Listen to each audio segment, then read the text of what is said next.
Hey guys, how you guys doing there? I know it's a surprise to see me here at this time, but thank you for showing up. Share the video.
All right, ladies and gentlemen, good afternoon to you guys over there. If you're just joining me here, this is J. Randy here. I just have a message for you guys, and then after that, I will be done from here.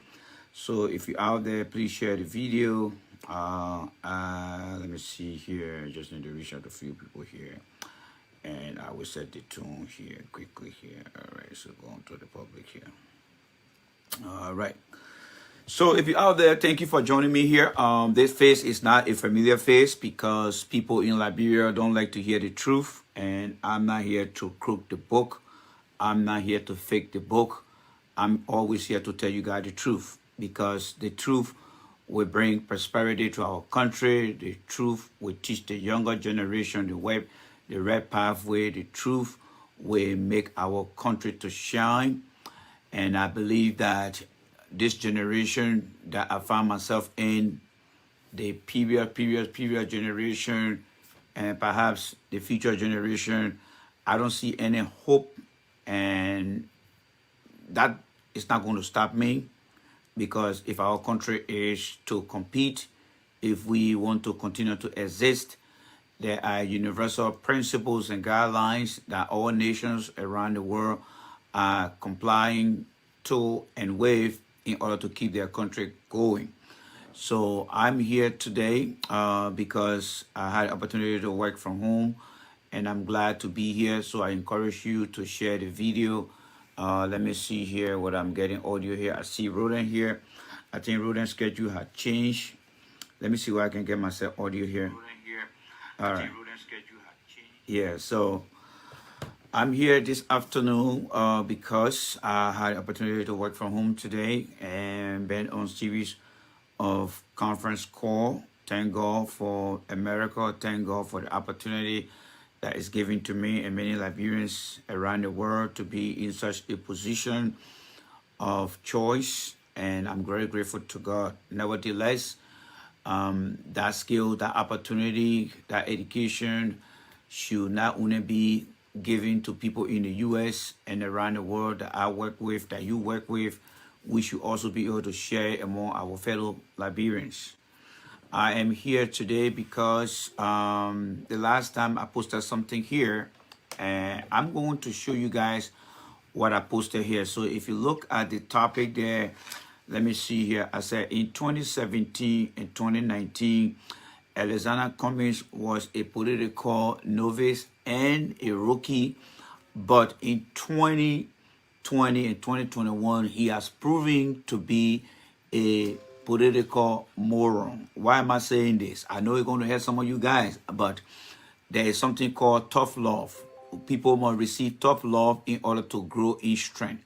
I believe when you were growing up, there are times your mom, your dad, your teacher, your uncle, they didn't give you everything on a silver platter. They wanted you to be strong. That's why there are times that were tough on you. For me, I'm an engineer. I build my principle. I make my decision on data collection. I will not give you any information without scrutinizing or streamlining the data that I collect from you or from whatever activities I'm working with before I make any decision. I've been in Liberian politics since 2010. I'm seeing the matrix. I'm seeing the roadmap. And I'm seeing the behavior, the character. So what I'm here to do today, I'm not here to come in the corner of Alex Cummings, but I'm here to tell you what is happening to Cummings and the risks he poses. You're not forced to take what I'm telling you, but one thing I will say to you, this year is coming to an end. And I said from the beginning of this year that we will not accomplish anything in Liberia. You can be in all that you want. Even Thomas, who was disciple to Jesus Christ, he doubted that Jesus Christ came back to life. So what more about you and I who believe in the belief bias that if it's not your thing, I'm talking about, it make no difference. So before I move further, let me say a few things here. I saw a very important video of one of our fellow Liberian, I think Vavle Dolly. I believe he lost a life. I don't know what the consequence, what was the cause of his death, but let me say, let me extend my sympathy to the family.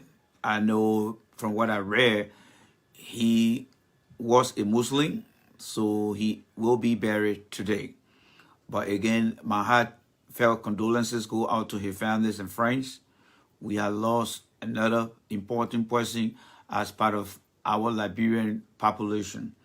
Whatever he was hoping to achieve as a young man, he didn't realize to its potential. But may his soul rest in peace, and may Allah take him in his good hands and rest in peace. Another thing I also want to bring to the attention here is I have been reading on Facebook, there is somewhere in Nima County called Ban. Chicken are dying. We don't know the consequences why chicken are dying. But let me say this. We have open borders in our country. Our immigration officer, they take things for lightly. Our borders are open to different countries. There are people who come through our borders with good and bad intention. When chickens start to die back to back, and it's posted on Facebook because that's one of the ways that we can get information quickly, health officials, environmentalists should not take the thing lightly. There is a death that took place way back as far as the 16th century called the Black Death. We are hearing, because of the proliferation of the COVID-19 and the Delta variants, that Black Death is coming back. Those of you who believe in the Bible spoke about the last days. There will be famine, diseases, and stuff. Despite the fact that I don't go to church, I read my Bible because I was and still is a Christian. So mixing those religious revelation with man-made programs in place to prevent communicable diseases, I'm calling on the Ministry of Health to investigate what is happening in Nima County with death that is causing chicken to die. Chicken got different diseases. People are very ignorant. Those chickens are dying. Some family member in the villages, without no hesitation, will start to eat the chicken. And the next thing you know, people will start dying in Liberia. And I will not sit here and never tell you that I didn't tell you that. I believe that politics is taking control of everything to the length and breadth of our country. That when something significant is happening, whoever comes to say what that things are, people don't care to listen to those people. But I won't be surprised if people start dying in Liberia from those diseases. I'm just saying, because I saw it. And I'm calling on the health official to go and investigate. I don't live in Liberia. And I'm not too sure what I would die in Liberia. But wherever I would die, I want to die knowing that the people who hands are in, they did their best to save my life. Because there are times that the people where I am will see things and will do the best they can. So that when something happens eventually, everyone will say, you know what, you did well. And that's the principle that I believe in. America have politics here. But there are times when things are happening and it poses a greater risk to life and the future of the country. Health authority need to take place. In the part of the United States, a chicken were dying back to back. The local health authority will be in that area trying to investigate the cause of the chicken death. But again, it's politics in Liberia. I'm just saying because I want to be on record to tell you guys that I said it and they need to listen. And I want the reason why I believe that we don't pay attention to things that matter the most to our life and our future. That one of the reason I'm not risking my life to go to Liberia to live. Because here's the thing, I cannot make the change alone. I must be able to work with people who are willing to change, and they must understand that their right to change is their right to understand why they should change. So if they're not willing to do these things, I will be like other people, but with different intention. The other people's intention is to make fool of you guys and get to power and get what they can get and retreat back to America. My intention is to be on Facebook to expose the truth. But I will not be there to make fool of you because you will have to judge your mistake. So that said, let me get to the chase here because I'm here for maybe up to 45 minutes, up to an hour, depending on the flow of the conversation. So Mr. Alex Cummings joined the Liberian politics, as you know. So I'm going to give you a timeline. Cummings came into the Liberian politics late 2015 and took over the ANC. As you know, the ANC is a breakaway from the CDC.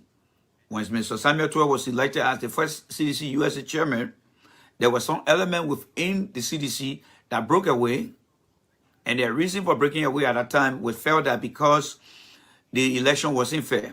Every election in Liberia is never fair. I'm looking forward to a day that 95% of Liberians will say this election is fair. So what happened then?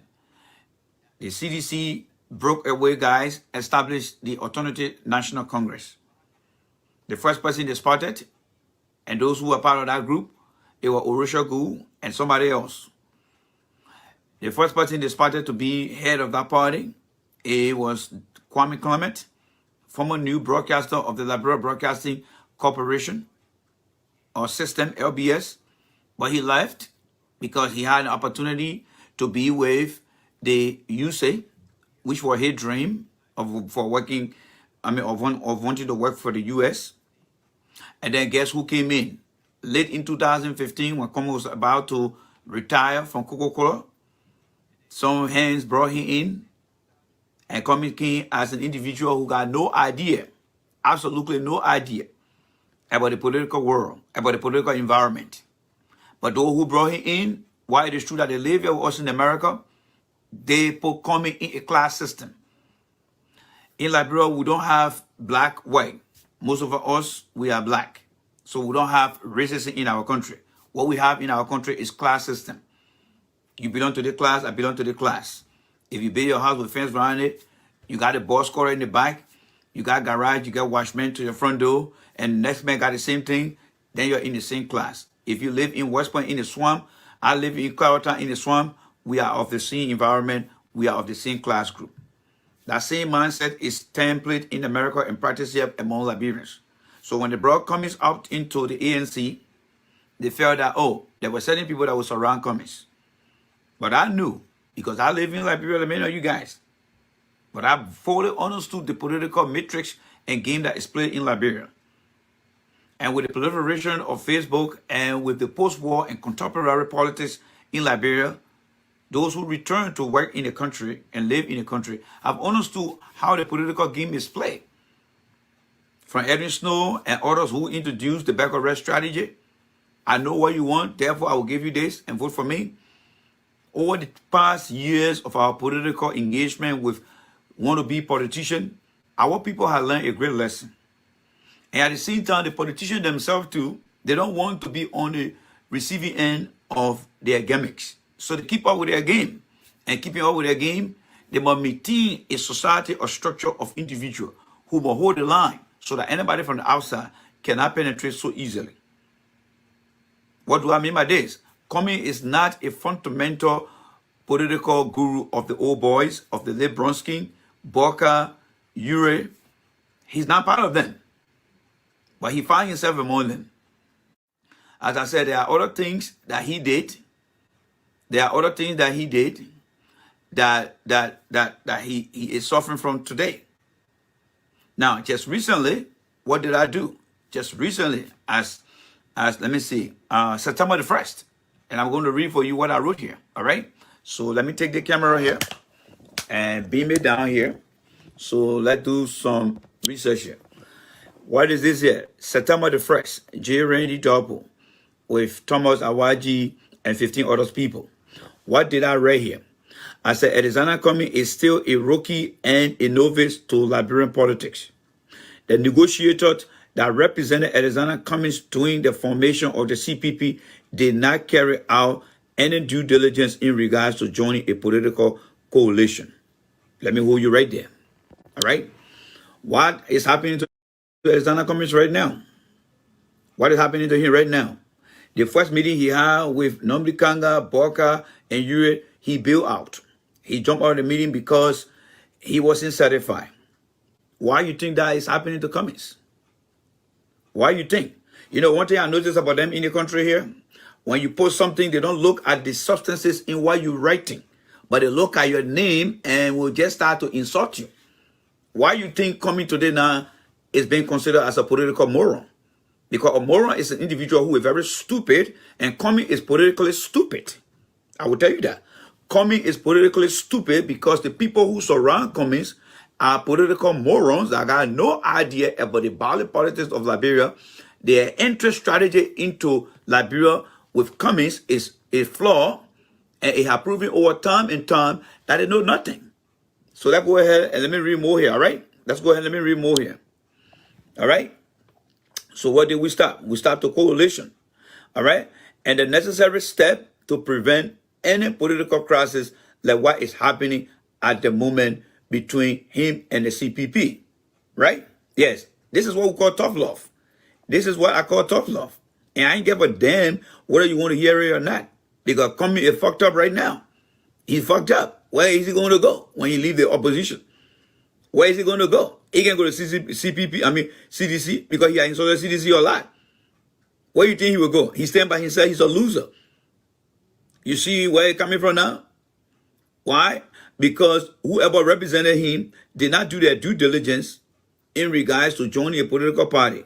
And the necessary step that Cummings should have taken to prevent any political crisis like what he's experiencing right now.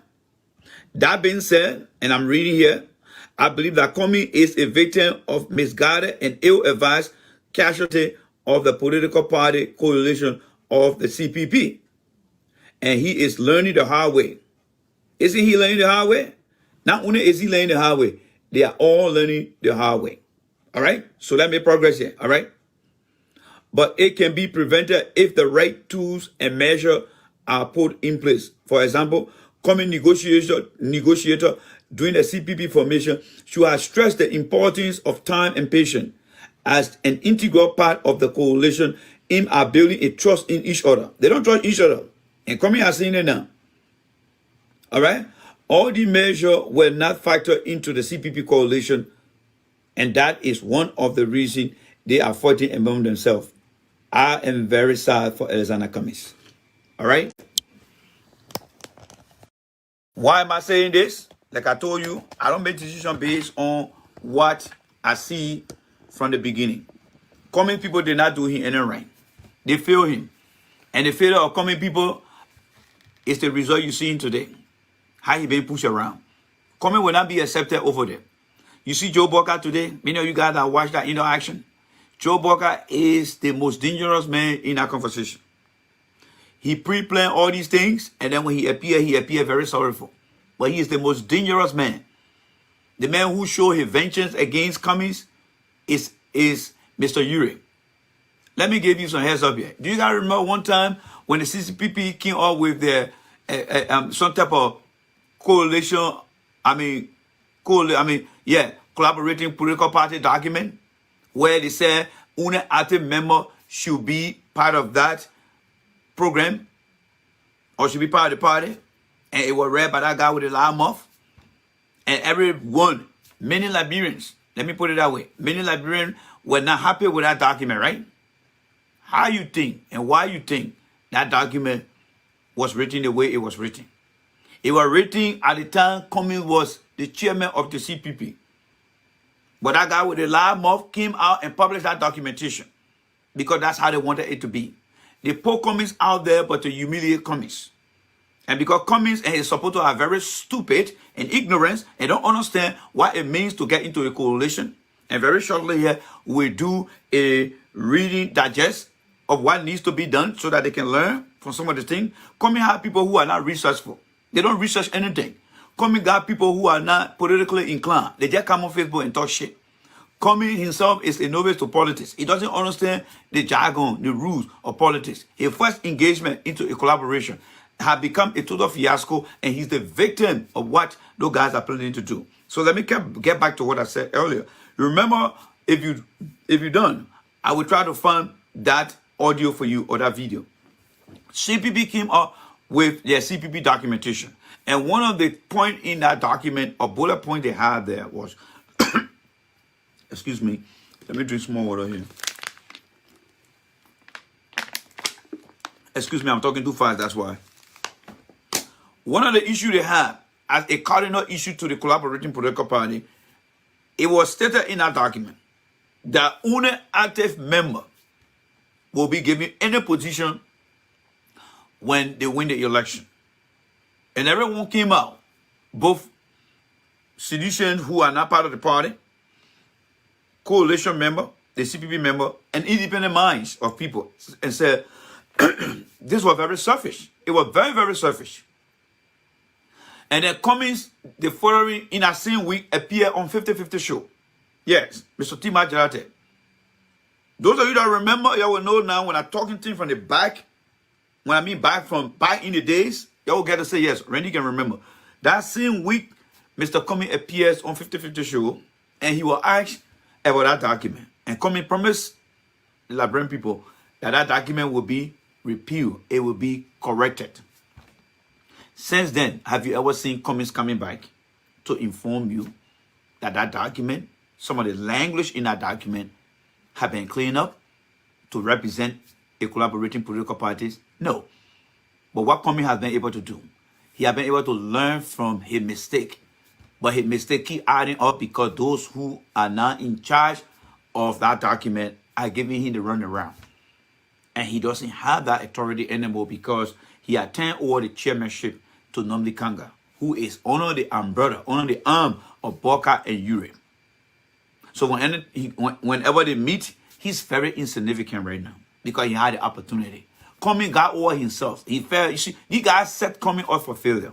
You know, some people they say, you set me up for failure. That's exactly what they did to Cummings. Because Cummings is so greedy to sit in the executive chair like this. That's all he wants. And feel that he more set executive. But he don't understand the detail, the pre-planned process that's supposed to harm him. And that's what get him all messed up today. They put him there. But what did he do? What did he do to put in place measure to defend his political party and his base? Let me read a few things here for you guys so we can expand here, all right? All right? So, this is now a, how they call it, commentary after the news, all right? So let's do some commentary after the news here, all right? So, few things here. How do you form a coalition? The ultimate challenge for every political party negotiator is the formation of a coalition government or party. Coalition building is an important feature of politics, especially in countries where parties cannot gain an absolute majority in election. Now you say, but Randy, where you getting all the things from? Well, the guy ain't got to pay me for my knowledge because I sit down and do a lot of research. All right? Now, what are the rules here? The ground rules for a successful coalition.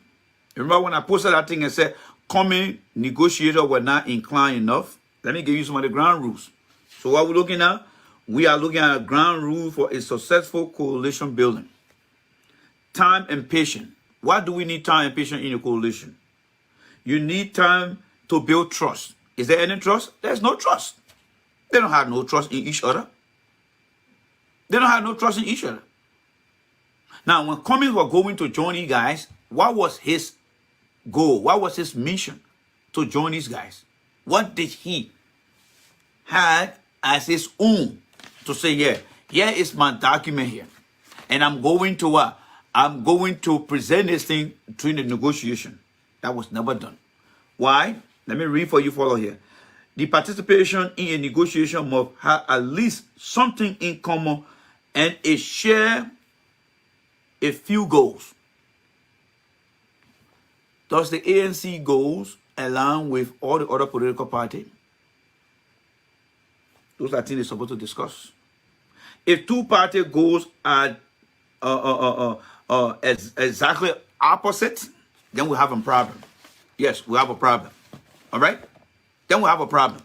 Now, what are some of the things that should have been done, all right, to make sure that Cummings succeed? One, the negotiating party must have some respect for each other. Do you see any respect over there? Why you think Cummings walk out? They have to respect the legitimacy of the other political party and its goals. Is that happening in the CPP? No.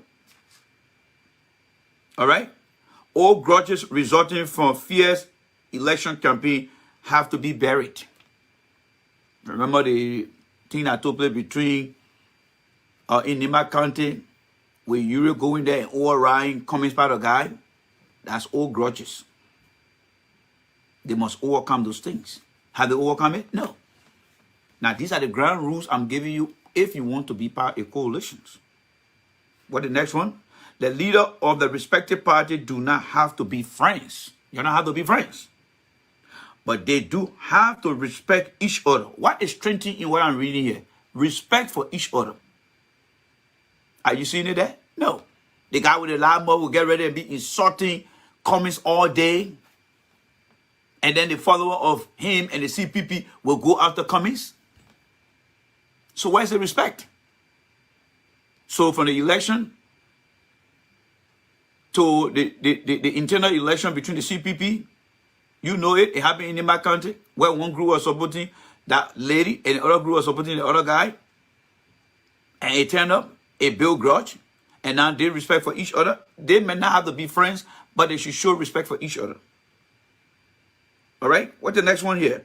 They have to make all allowance for each other and accept that the coalition must have a latitude to the leader of the different subgroup within their support base. Do you see that? It's not there. Let's come to the next bullet point here.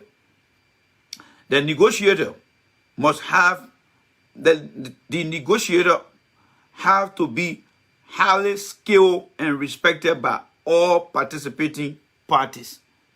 What are the skillful people you see over there? See what Cummings should have done before getting into that coalition? Cummings should have had a team of lawyers, a team of political strategists, and a political party policy members to be on that team. Why do they need all those things? One, the strategy is to understand whether the opposition, whether the other political party is strong enough if they were to take on them. So the policy team on the ANC should have been well-educated guys who understand what the issue are that ANC is supposed to take care of. So when they are going to a coalition, that policy will bring forward the issue that the ANC is very concerned about. And those issues will be part of the negotiation. As far as the lawyers go, they're going to look at the election integrity and what position the ANC want to stand by, should in case something go wrong. Then you have the team of strategy. Those guys that will be engaging the geographic of people who's supposed to campaign. What are the target area and why? When you have that team and take them to the negotiating table, you stand a greater chance of having your agenda dominating that coalition document that will be drafted. Do you see the thing happening? No. They got one guy with a lot more who just go around and just come and read stuff and read stuff. Now Cummings is at the receiving end now. He got nowhere to go. He got nowhere to turn. He been pushed around now. He can't go to CDC. He can't go to anybody else. He's stuck in the middle now. And that's why I'm here to let you guys know that he did not understand what he was getting into. He's not into it now, and he's finding it very difficult. He's learning the hard way. In 2016, 2017, 2018, and 2019, Cummings was a rookie, just getting into the body politics of Liberia. But he had been there now, 2019, 2020, this is 2021. Don't you think by now he should have learned his lesson? Yes, he's learning his lesson. But the lesson he's learning is a very hard lesson. And it's challenging to him now because he's in a predicament. Now you are there telling him, let the man come out, we'll work on the man. And he goes back there. They're going to dictate to him now. You see, when Cummings came the first time and said we cannot keep doing the same thing over and over, he was the driver at that time. Because those guys were all corrupt. And that's why we got elected. But he allowed himself to be used by those guys. And they now put him in the back end. They have made him very insignificant. That now he's running away. And now they're calling him back. Who you think is supposed to be doing that? It should have been Cummings, who said we can't keep doing the same thing over and over. And stood by what he said through his policy, strategy, and engagement of the Liberian people, or with the Liberian people. And then a Boka, you do not agree, say, okay, I can go, but I will still be here to come back because we can't keep doing the same thing over and over. But because the people around Cummings, they will not listen, and Cummings will be a loser for life because they don't listen, because that's Liberian people, DNA. Somebody that come and give them tough love, oh man, I'm for over there. How many people will give you guys the idea? Let's read another one here again, right? All right? So, the negotiator has to be highly skilled and respected by all political parties. All right? The cohesion is not an option during the coalition talk. Exchange is the most logical. All right? Exchange is the most logical negotiation method. All right? But ideally, the party arrive at an agreement on the basis of reasonable argument. In that way, you create a common goal which helps to guarantee the coalition viability. When that document came up, do you think there were any agreed reason from the political party that they should be together? No, there wasn't none. Why do you think so? Why would somebody come and say only active members should be part of the party? Or they will be given position? Do you think all parties will agree to that? All parties won't agree to that, folks. They all will not agree to that. Now, what it says, the next one here. All parties must be willing. All parties have to be willing to make concessions. Were they all willing to make concessions? No. But they should never lose sight of their desire of their supporter base. And that's what Cummings comes today now. He's going back. He wants to go back. The participants in a negotiation are usually prepared to make concession. Was there any concession? No. You see, these things are very difficult. Liberians are not good at reading. Liberians are not good at putting documents together. And that's why you see the country since 1847 to now. What document do we have in place that we abide by? Every rule in any country is governed by what? Documentation. For us as Liberians, our lawmakers, our policy maker, it comes from the mouth. That's all we do. We don't go by guidelines in our country. The reason you see CPP is so wide like that because few guys just put document together, never look at the draft to pass it around and say, you know what, let's do this. Now that we have come to an agreement with the document, we're going to send the draft out to every political party so that their team within themselves can sit down and look at the draft and realize some issues that they don't believe are the right things and come back with a corrective action, and then we reconvene to finalize the final draft. Did that happen? No. Why you think it happen? Because you got people in Liberia who don't really understand what it means to organize a coalition. All they do is to sit down on Facebook and listen to political gossip all day. Listen to political fun. What time is it now, sir? Let me see. Hey, Google. What time is it? It's 12:25 p.m. All right, 12:25 p.m. Very soon, they will start running to the different entertaining network to go listen to crap. But then in the end, you want to expect better result? No, you ain't going to get better result. You ain't going to get better result because you guys are now willing and waiting to listen to people. So what we're going to do here now, everything has been finalized now. Today or tomorrow, the money the guy needed to continue the broadcast, the money is already on the ground now. It's now up to me now to engage you now to start doing the broadcast on the ground. I'm going to start speaking to the Liberian people over the weekend. Yes, I will begin to start speaking to the Liberian people over the weekend. And I will not care so much who watching me here now, because my voice is going to be on the ground. It's going to be on the radio. And that will be my happiness, because I'm going to tell them Cummings is not the right person. Boca is not the right person. Uri is not the right person. And the CDC government, you need to reevaluate them to determine whether they fit to be the next government starting from 2024. Because you know why? I'm not going to support the CDC this time for free. I'm not going to give them no idea for free. CDC government is wasting money behind people who are very incompetent, and I'm not going to be giving CDC any more easy ride here. Just how I am tough on the government, on the opposition that I want to take as the new government, that is exactly what I'm going to be doing to the CDC. So if you're CDC watching me here, get ready. We are not going to be friends, because to hear, all right, to hear, are you still going to go live on Facebook as well? Yes, I will be live on Facebook. Yes, I will be live on Facebook, because the program is going to be aired by way of Facebook. So whenever I'm live, this guy and myself will be like looking at each other on the screen, and then we'll be dive into Liberia. And the people that will be calling into the show, he will be the portal for me as I will be lecturing. So yes, I will be live, but my focus will be on you guys who are very dedicated to the show, but I will not be looking at the numbers, because I'm focusing down on the ground. That's exactly what I will be doing. I hope that provide answers, because I mean, think about what is happening in the comments now. You got people sitting there around here not doing nothing, but they just come and just occupy themselves. By the way, there's another guy who is in touch with me as well. He wants me to be on his team as well. He got a candidate that is coming up. He just engaged me, and that candidate is not in the picture yet. According to him, that candidate is not in the picture. I asked him whether it was Dr. Cassette. He said no.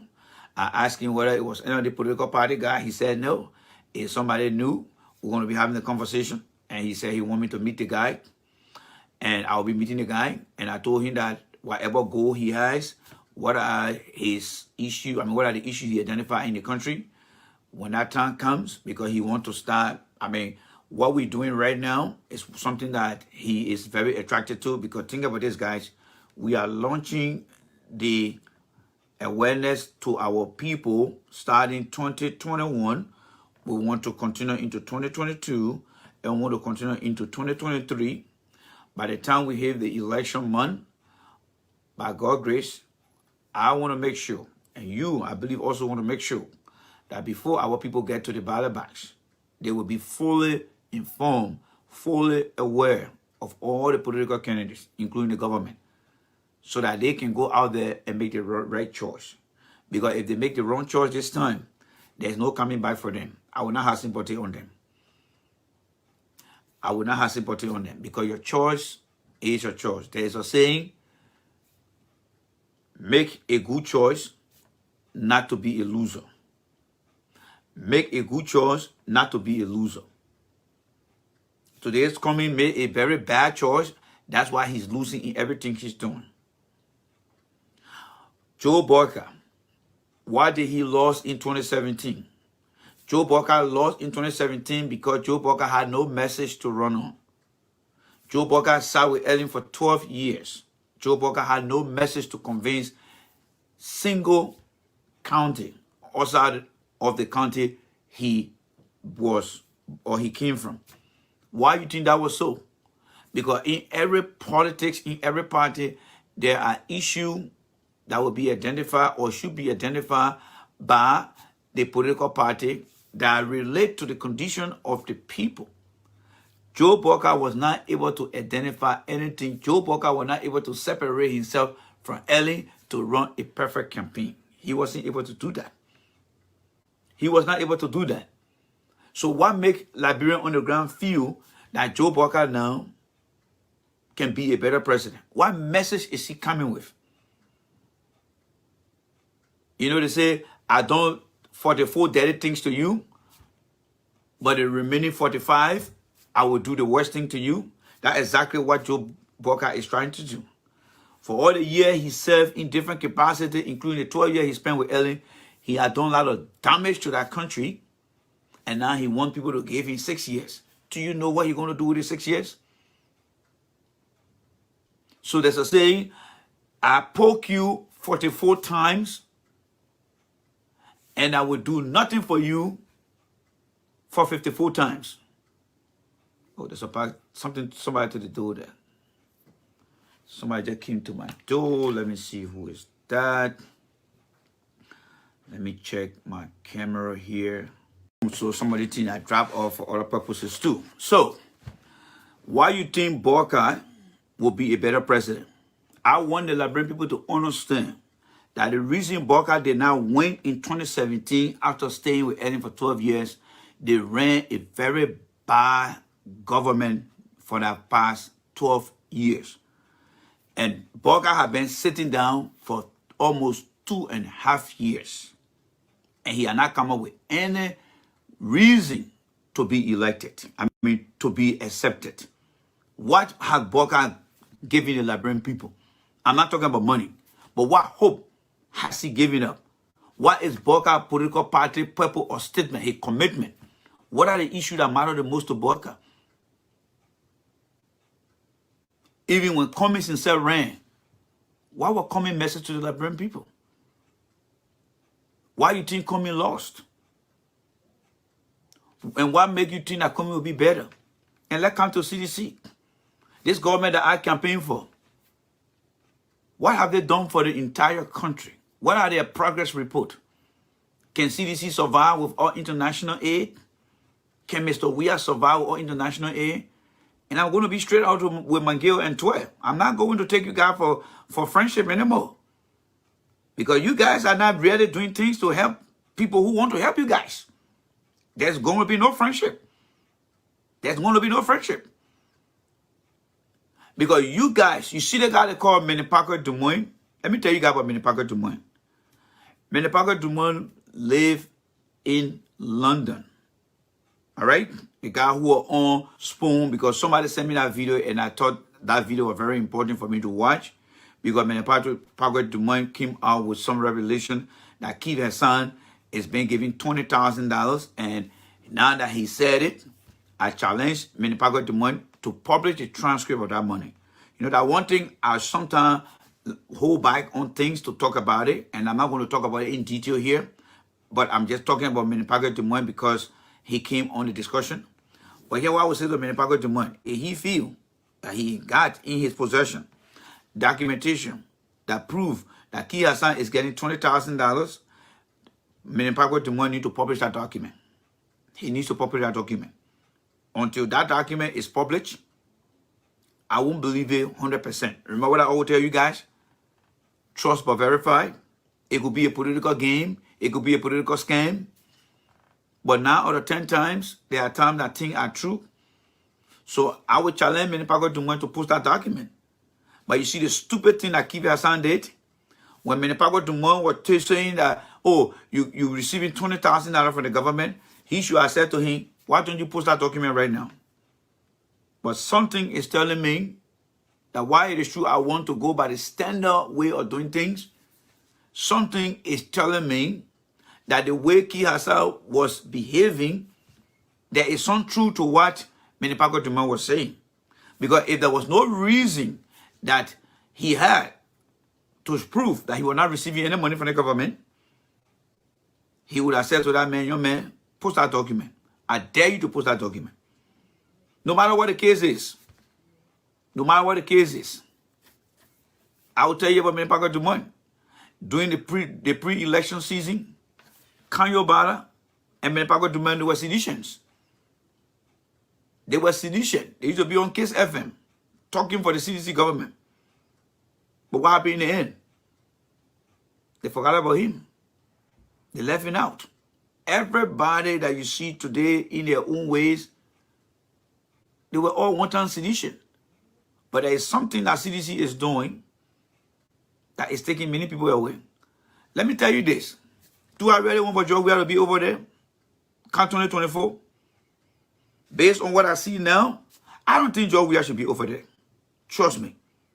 I don't think George Weah should be over there after 2024. Take the video and keep it. But what I would like to see is a candidate that will be better than George Weah,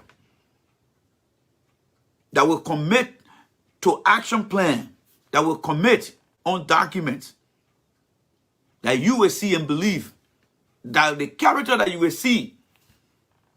But looking at the guy right now, I see nobody there. But that will still not stop me from criticizing the CDC government. To be honest with you. Because there are a lot of things that the CDC had done, the party had done to other members, that make no sense. So until I can see someone who will defeat the CDC government in a premature status, one, come up with a very robust action plan document that will focus on the very issue and begin to discuss it, that will put in place measure that you yourself can measure and get to see. I won't talk for any political party right now. The only thing that I'm obligated to do is to inform the Liberian people that you guys are dealing with two worst angels. And it's up to you now to take one or leave it. That's why you see when people come to me, oh, you criticize the opposition, you criticize the government, who do you want? And I always tell them, I want to see a political party, I want to see a political candidate who will identify all the issues in the country that have been affecting our country for years and put in place a policy, because every political party must have their own policy, how they're going to address that issue and the position they are taking against that issue, and then bring experience and quality leadership. When I start to see that thing within a political party, I'm not going to say I'm 100% confident that it's going to happen, but it will give me some reason to say, yes, we can try them. Because the government is not up to that standard. But look at Mr. Cummings and Mr. Uri having conversation today. They have a coalition, and he telling you, oh, you know, everything cannot be right. Prior planning prevent poor performance. The Uri, the Boca, the Cummings, they are very much incompetent, and they are not willing to bring smart people around them. Do you think Joe Biden is all knowing or no? Joe Biden uses what? Index card. Do I have any index around here? I don't think I have index around here. Joe Biden uses what? Index card to rehearse what to say. Some of you guys are in the age range or generation of Joe Biden. But because the people who surround you guys are not giving them any idea, the only thing is they just telling Joe Boca, go up there and raise your hand. So Joe Boca will go out there and put his hand up and say hi to the people. And the Liberian people ready to go online to go vote for him. Cummings will go out there and just get things and the Liberian people ready to go vote for him. Is that what you guys believe in? Politicians just come and just get your stuff and just say, oh, that's the right man.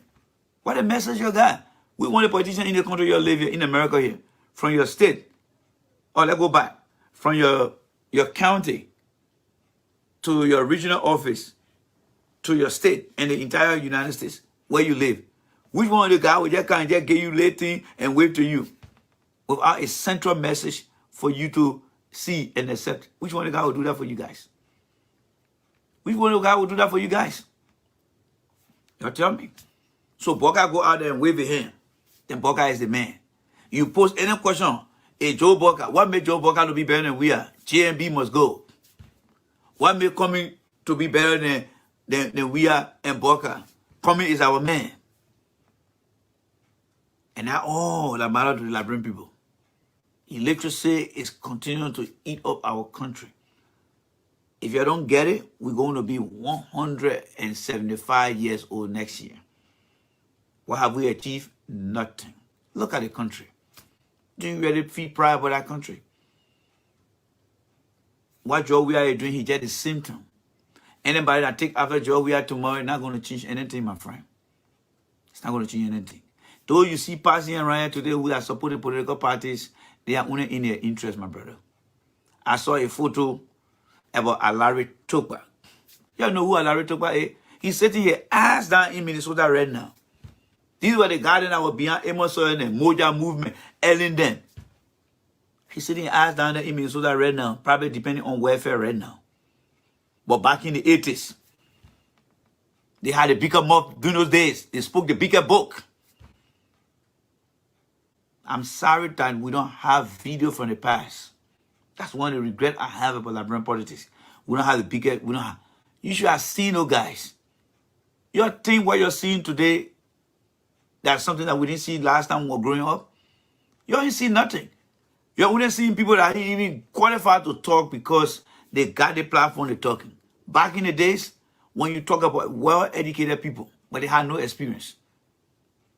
But they were well-educated. But what they did to the country? Nothing. Amos Oil, Alari Tokpa, Dr. Igbama Famula, Tokpa Nantipote, Gabriel Baker Matthew, Tuan Wille. These were more educated people who were into party politics of Liberia. But what did they do? Nothing. And the guy they call Alari Tokpa today, he will follow all those guys. He came to the picture too. But he's sitting here ass down in Minnesota right now. Why do you think he living here? He not living in Liberia. Because all I say, he go to Liberia, I gave him 1 month, he will die. 1 month, he will die. The air he will breathe will kill him. So what he does nowadays, sit down now and say, Chairman, you know, when we're in Liberia, fuck that shit. Fuck that shit, excuse my language. That's how useless our country is. We don't have people who are smart to think about the future. And you think today want to solve the problem? You wait. You will be the witness and they want to tell your story tomorrow. You wait. Because all the guy will go and grab and will come sit down right back here. And your country and your family member will be left over there.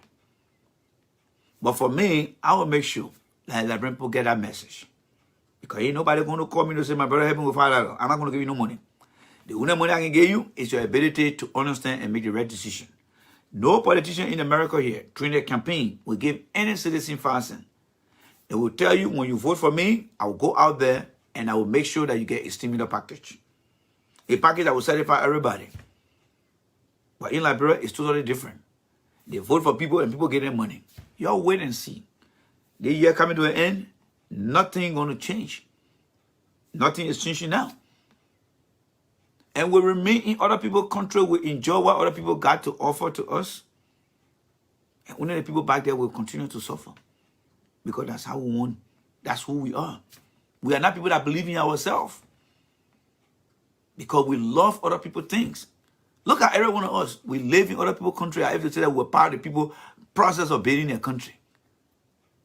But the Ghanaians, the South Africans, the Kenyans,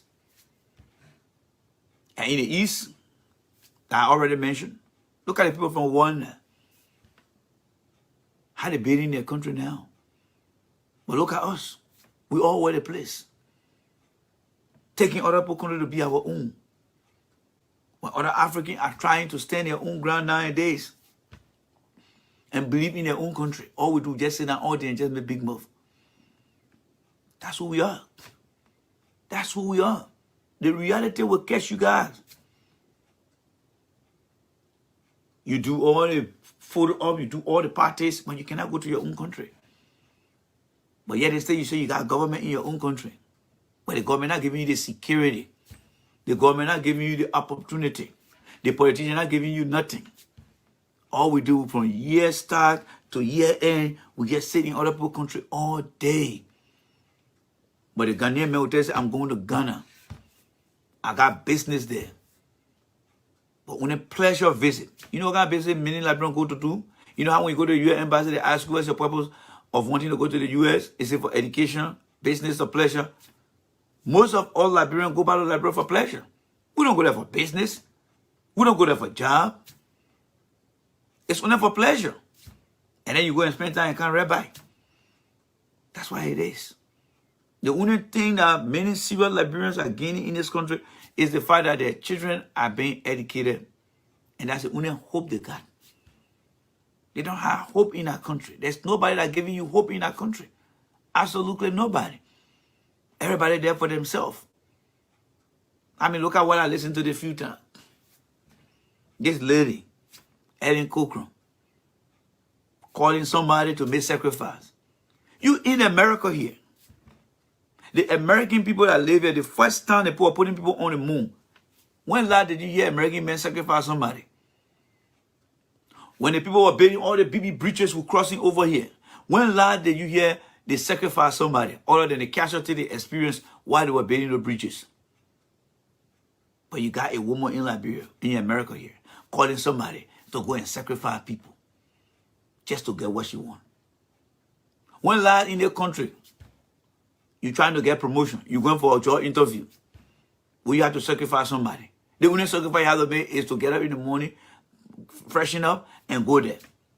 But you got somebody way in America here, calling somebody and telling them, oh, I want you to do this, I want you to do this. Look, man, I must be honest with you guys. I regret some time where I became a Liberian, to be honest with you guys.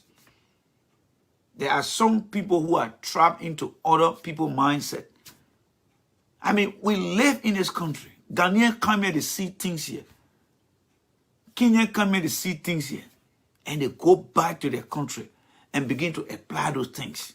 Why can't we as Liberians do the same thing? We are cursed. We are a curse. And you know where that curse came from? I believe that the people who left from here, they destroyed our country than what we're doing today. Because you know what? All the countries that were colonized on that continent of Africa, they are doing so well, my brothers and sisters, because of what the colonial people taught them. You know why your child compete in this country? Because they know that being educated will give you an opportunity to excel in this country. That is the competition. In Africa, the country that were colonized by the Europeans, they were trying to make themselves better, to not be held accountable for not becoming a better country without the Europeans. That's why you see Ghana, under the colonialship of the United Kingdom, Kenya, and other countries, they are making so much progress. But Liberia, they took free slaves from here, and they just put it on that place. They didn't give us no fundamental reason to believe in our own country, but only one thing, to get visa and come here and live a life. That is the trend of our country over the years. Liberia is a country where you just hatch the egg, rather you born your children, and then you hope that they get opportunity to come to America. That's all. Those who dare to run little government, they just enrich themselves and their friends around them. And that's it. And that's why the year will come to an end, you will not see any change in our country. Next year will come to an end, you will not see any change. All the years you've been here, Liberia has not changed. Why you think so? Because the people who we see as, or we call our forefathers, they not establish any foundation. Picture yourself in America here. You sleeping from one apartment to another. You've been here for all these years. But you still sleeping in one man living room or in one man basement for all these years. But other people who came after you came are making progress. That's what Liberia is, the older country on our continent. But look to where we are today. People even on motorcycle, there is no rule to inform them that they need to wear a helmet. People driving in opposite lane, there is no reason to tell them that there's a risk involved. But we are 174 years old.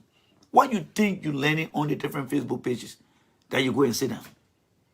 Oh, I got it. Because you sit in another country, just like me. You got what you want. You got your job. Your children are in school now. So when it comes to Liberia issue, because you don't live there, you just crowd yourself on Facebook. Yeah, what is saying here? All right. When you finish, and you go. And then you come back again. Because you are already accomplishing something in a country you live. Whether you in China, you in Hong Kong, you in Australia, you even in North Korea, you in South Africa. As long as you're not in Liberia, one of the most unserious countries, it doesn't matter to you what happening in that country. All you just want to hear is the pleasure, is the gossip. That's all that you want to hear. Because you know what? You are not living that experience anymore. You already outlive it now because you're not there. And that's why you're not challenging the things that people say on Facebook. You're not listening to the rightful people because you are not part of it. You only go, you visit, then you come back. Because you have made somebody home your home. That's who we are, my friend. And that's why I always say to the young people back home, if you are 18 to 35, you got to find a way to get out of there, my friend. You got to find a way to get out of there. Get to Ghana, get to Kenya, and find your way. Because your own brothers and sisters here, they are not going to give you the reason to believe that your future is at the highest risk. And your age, as it continues to increase, your likely chance of achieving anything is bitterly coming down. They're not telling you guys because they don't live in our country.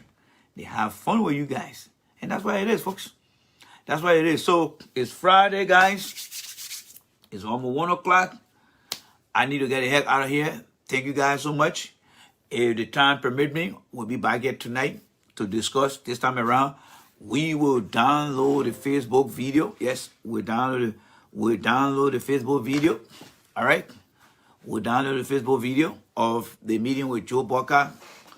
You read, and then we analyze it live. All right. But again, Cummings is a victim of a coalition based on misguided and ill advice, and he will learn the hard way. Yes, Cummings will learn the hard way because he's a political moron that is so damn stupid. He don't listen to the rightful people, and he will make all the mistakes in the world because he surrounds himself with people who got no idea. And when people with no better idea, they will tell him to be very stupid. So you'll tell Cummings, J. Randy looking in your face here, that he is very stupid. I read a comment from one of the other guys asking me, do you know the meaning of Fortune 500 company? I said, yes. These are the clown, these are the scumbag that's supporting Cummings, and they're giving him the wrong information. Cummings, let me tell you, if you never heard that phrase before, but I sure you do, or maybe you did in the past, there used to be a phrase in Liberia, you fuck the Jesse J. Cummings, let me tell you, those guys will push you around like a stray dog, They will use you because you are a complete moron. You are so your integrity, you are so your respect. A man of you can call you back to the table. You know what you is telling the people now? That you're not important. You don't understand Liberian politics. Now, when you come back now, Cummings, they're going to dictate to you now. Because you see, let me tell your children, and even at place of work, there are some times that somebody will want to dictate the process, especially our children. If the man tell you, say, or the girl or your baby tell you, whether it's a girl or boy, I don't want to drink juice. What you want? I want to drink water. Oh, I don't want to drink water. I want to drink juice. Every time you keep giving that thing the child wants, that child will start to dictate to you what he or she wants. Was the better guy? But because the guy used him and they had dirty him in the mud, not only did they do that, they turned him into a moron. The respect that we read a few minutes ago, do you see the guy giving respect to Cummings? No. As stupid as the CDC coalition is, one thing I see common among them is some sort of respect. Yeah, some sort of respect. There was never a time that CDC will come out and criticize any of their members, leader of their coalition. But look what they did to Cummings. They had dismantled Cummings. You don't like Cummings. You now feel emboldened now to embarrass Cummings now. And that's why you're doing all that talking. And the last thing I would like to say here too is our politics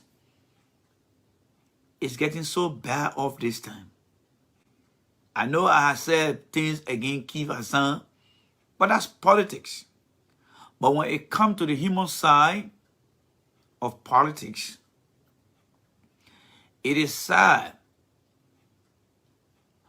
I'm hearing one time that what the guy named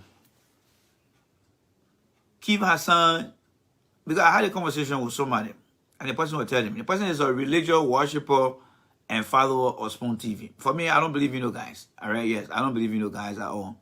All right, so according to that person, Keith Hassan made a comment that woman Joe Walker may have had some sort of stroke. And based on that comment he made, the people from Liberia,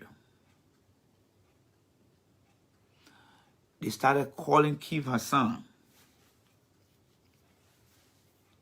and telling him that his son, something bad will happen to his son. Rather than talking about what Keith Hassan said or even coming back at Keith Hassan himself. I don't know how many of you guys watched that show that time. I don't know what episode and what date it was, what day and date.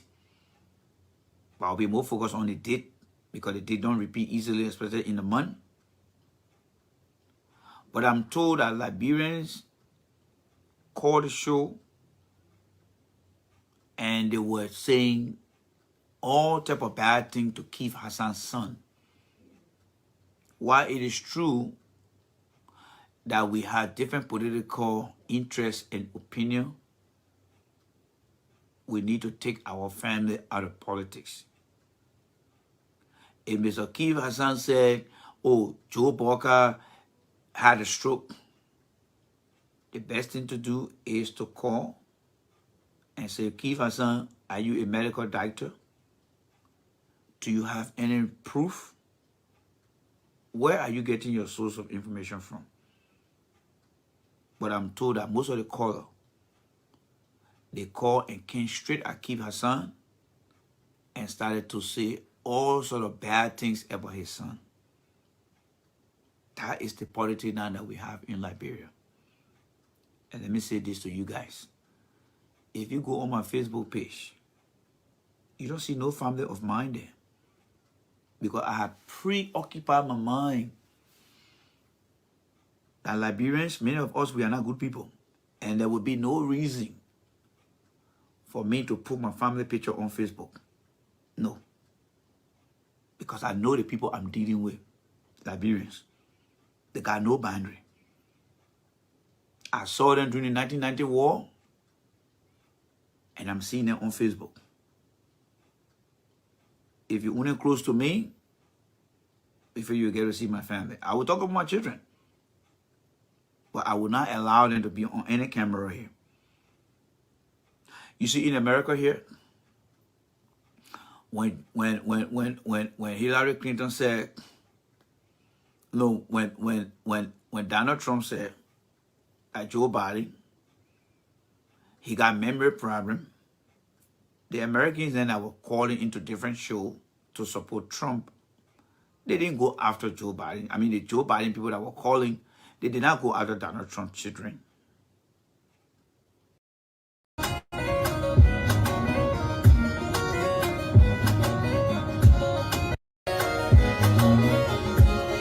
They are trying to put the blame on George Weah, ignoring the fact that they got an issue in court that was sent up by Benedict Urich.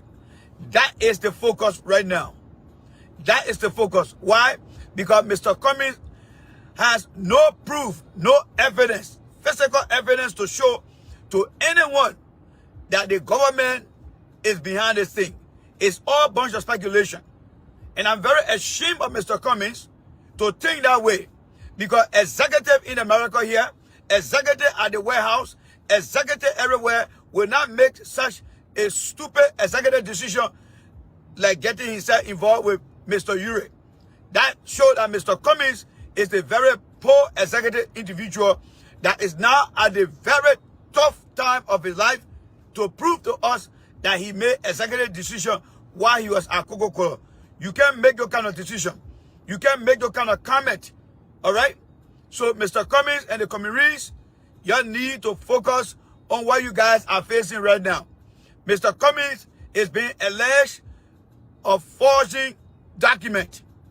All right? And who is the complainant? The complainant is Mr. Urich. And where is the case? The case is at the court. There is no way that Mr. Cummings can show that the Liberian government provided him or gave him any suggestion to be partner with Mr. Urich. All right? There was no time. So let's go back to the stupidity that they're trying to put out here. When Mr. Cummings was getting into the CPP, all right? When Mr. Cummings was getting into the CPP, did the government of Liberia provide a solution? I'm not talking about you. I'm not talking about no solution here. I'm talking about 5 people here. So I don't want to see any solution coming here to give me thumbs up. Any solution try that, I will block you. Any solution try that, I will block you. You don't know me before, don't know me again. You see, let me tell you guys this thing here. When I was little, I was a very poor guy. I never had no money, so no girl used to come around me. When I came to America, they started calling me. I told them, you never knew me before when I was poor. The little thing I'm doing now, don't know me now. So that I'm saying that to anybody who just is very selective in what they do. You never came here before, don't come here. You can come here, just be quiet. Just be quiet and listen to me. Because I'm not talking about George Weah here. I'm not talking about George Weah here. I'm only trying to let the common people know that they got a case. And that case need a focus to make every one of us to look at how the court system works. And then we'll determine whether the government is an effective government. So you're just calling, oh, you're already talking about Cummings. If you're a solution, you come here. You never knew me before. Don't know me now. Don't know me. I told you guys I'm very controversial. So please, don't try me. Do not try me. You come here, you just sit there and don't say anything. Because right now when I tell you that George Weah is incompetent, you will start running away from here and don't want to listen to what I'm telling you guys that George Weah is incompetent. So please, please, please relax. Relax. You don't know me yesterday, don't know me today. When I was talking against George Weah to do the right thing, you never knew me yesterday. When I'm talking about Alexander Cummings, you should not bring George Weah government. Don't come here to tell me that you come and sit down here with me. Don't do that. Don't do that. I'm not a secret friend. I'm going to Walmart now to go put in my application because Walmart says looking for people to be in the warehouse. I'm going to go find my job. And that's why I'm not afraid to tell anybody the goddamn truth. All right? Thank you. So that's just a warning for everybody. But let me start with CDC first. All right? So, Mr. Cummings, let me tell you this. All right? Let me tell you this. You are demonstrating to many Liberians that the executive position you have with Coca-Cola is coming under question right now. It is coming under question right now, Mr. Cummings. The government of Liberia did not give you any advice that we are aware of, or provided any suggestion to you, Mr. Cummings, that you should partner with Mr. Urich. Back in 2015, Mr. Toy said he will not allow Mr. Urich to take leadership of the CDC. Why? Because they knew who Urich is. So, Mr. Cummings, if the CummingsRees have given you the wrong advice and they don't know how to get your hair out of that honey hole, but they say keep screaming, we are, you are backing at the wrong thing. And that just goes to show that you, Mr. Cummings, you are a very poor executive. And something is telling me that you made many poor decisions as a former Coca-Cola executive than the good decision you made. That's what it's telling me today. That is what it's telling me today. All right? So do not blame the government of Liberia for getting you into that bull crap and want to come here. The government did, the government did. No. And let me tell you this, Mr. Cummings and the CummingsRees. You don't know what job we have for you. Right now, don't be surprised if Joe we are coming for another song. Because when you start getting out of Joe we are, that when you are there, he ain't got a damn about you. So be mindful. We are coming with a song that you will be singing for the sedition. Watch. So let Cummings go out there and start to be the one to distract every Liberian from focusing on his case, rather than focusing on where he needs to focus on his case. Let Cummings come out and tell them that he's looking forward to a true hearing. Blaming George, we are not going to change anything. George, we have been there and done that, and he gave a damn. Those CummingsRees in the country that either they know too much and they don't know nothing. You see what they have done to Cummings? That's exactly what they will do when Cummings become president. That's exactly what they will do. They got no idea of what is happening in the country. They sit here and they think they know what happening in the country over there. There are three branches in our democratic system of governance: the executive, the judiciary, and the national legislature. Whatever Cummings is going through, Cummings needs to focus on the process. Whenever Cummings comes to the mic, Cummings needs to tell the people that I did nothing wrong, and I want the world to know that I'm going through the process. I know over and over that nobody trusts the justice system in this country, but our Cummings will be the one to go through it, and I'm calling for a full transparency in the process that I'm going through, and leave it as that. And we out here, don't you know that we don't know that the executive, the judicial system is poor in Liberia? Of course, we know that. We know that. Many Liberians know that. All right? Many Liberians know that. But to say, let politics on Georgia, the question you need to ask yourself, when you went to Liberia, the only time Georgia called you Cummings, it was back in Ghana. When you Cummings, Urich, the late Bronski, Prince Johnson, you're assembled over there, right? You're assembled in Ghana to go against Joseph Boyka. That was the only time that you're sat down together to come up with any idea. But what did you do, Cummings? You bamboozled your way out of that coalition, and you joined Urich. Did you add we are here? I know we are in a collaboration. But what do you make of the other people here because you are a new guy like me? What do you make of Urich? Can you trust him? You Cummings did not do it because your very friends around you in America here, they thought that was the right thing to do. They have misled you now, and instead of coming to you and say, Cummings, we wrong you, we gave you a very bad advice, then the same people coming back and telling you to go further, expose your weakness. Go out there and tell them that you're weird. First of all, your children will ask you, Daddy, why are you bringing Joy here? Why are you bringing the government? Is that the government that carry you to court? Is that the government that going to be the judge? Is that we are going to be the judge? Mr. Cummings, from my observation, I'm beginning to believe that he is a very poor executive guy, and I think he made more poor executive decision at Coca-Cola, and he received some talk to. That's what I want to believe. Good morning there, Yvonne. Cummings need to start teaching the Liberian people how to follow due process. How to follow due process. When Dr. King was in this country here fighting for minority rights, everything that went on, he was challenging the system. He was challenging the system. Do you think that George Weah, whatever happening in the government today, whatever happening in our country, do you think that George Weah? No. It is the system, Cummings.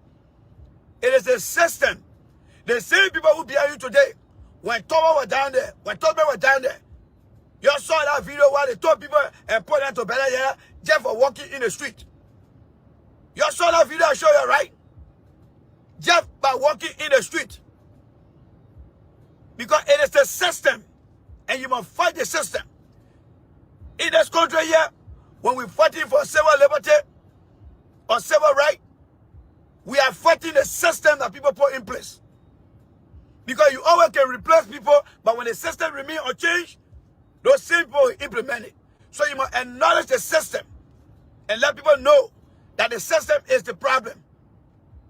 Cummings is a very poor guy who don't know how to make any critical decision and who don't know how to conduct himself when it comes to how to handle conflict within any organization.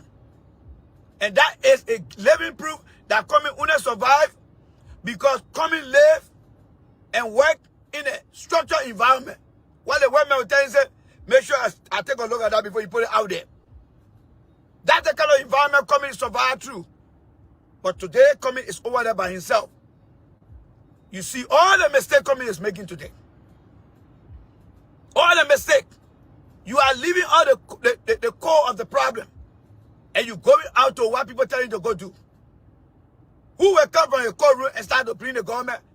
Now Cummings and make it in a way that people don't even know that Ure is the one who taking it to court.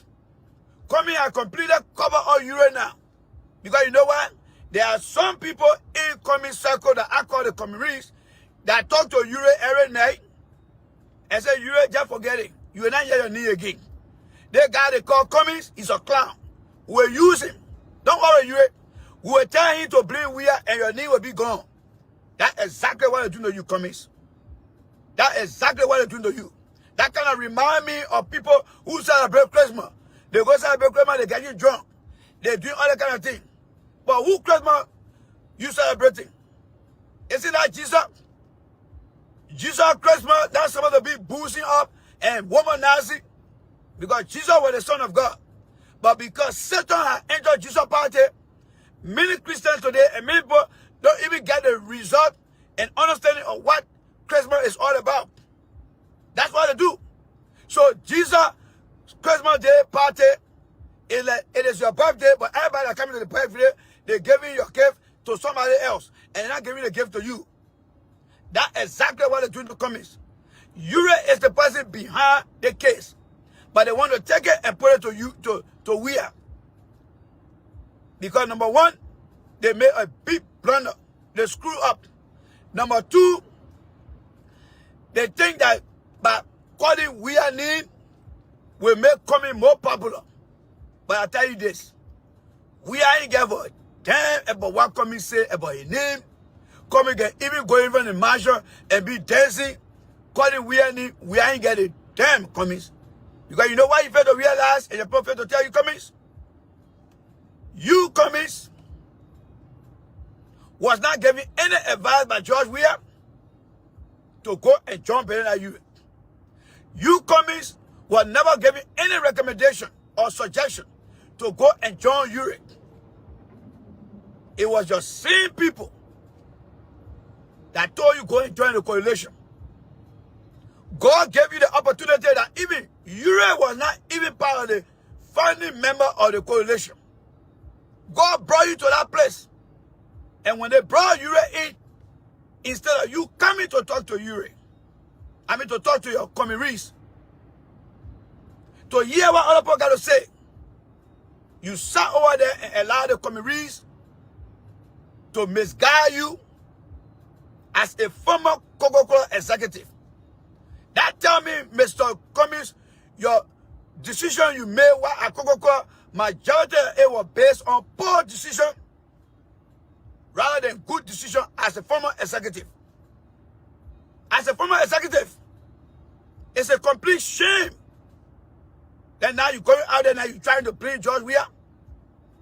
Did George Weah tell you to go partner with Cummings? I mean with Urek Cummings? He did not tell you that. The system is the problem. When you put up people turning out there yesterday, there is something just wrong with certain people in our country who just believe that when any native woman or poor woman give birth to a child that don't have the opportunity, some people just believe that they must use the people's children.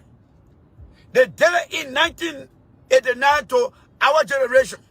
They destroy our generation. That some of us who are the survivors today will continue to tell the truth. And after they use them, they came to power, they brought the Rabbi Salif, they brought the test and get them in good position. And then they pour and native children they use, they put them out there and label them as Zogo. And guess who came? Cummings came and said, we can't keep doing the same thing over and over. But guess what Cummings did?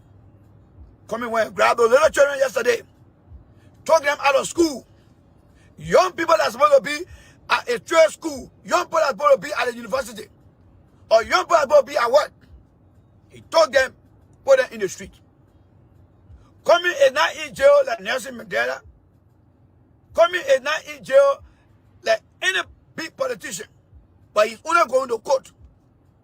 And he's calling the children there to go in the street to challenge the police. To challenge the police. To challenge the police.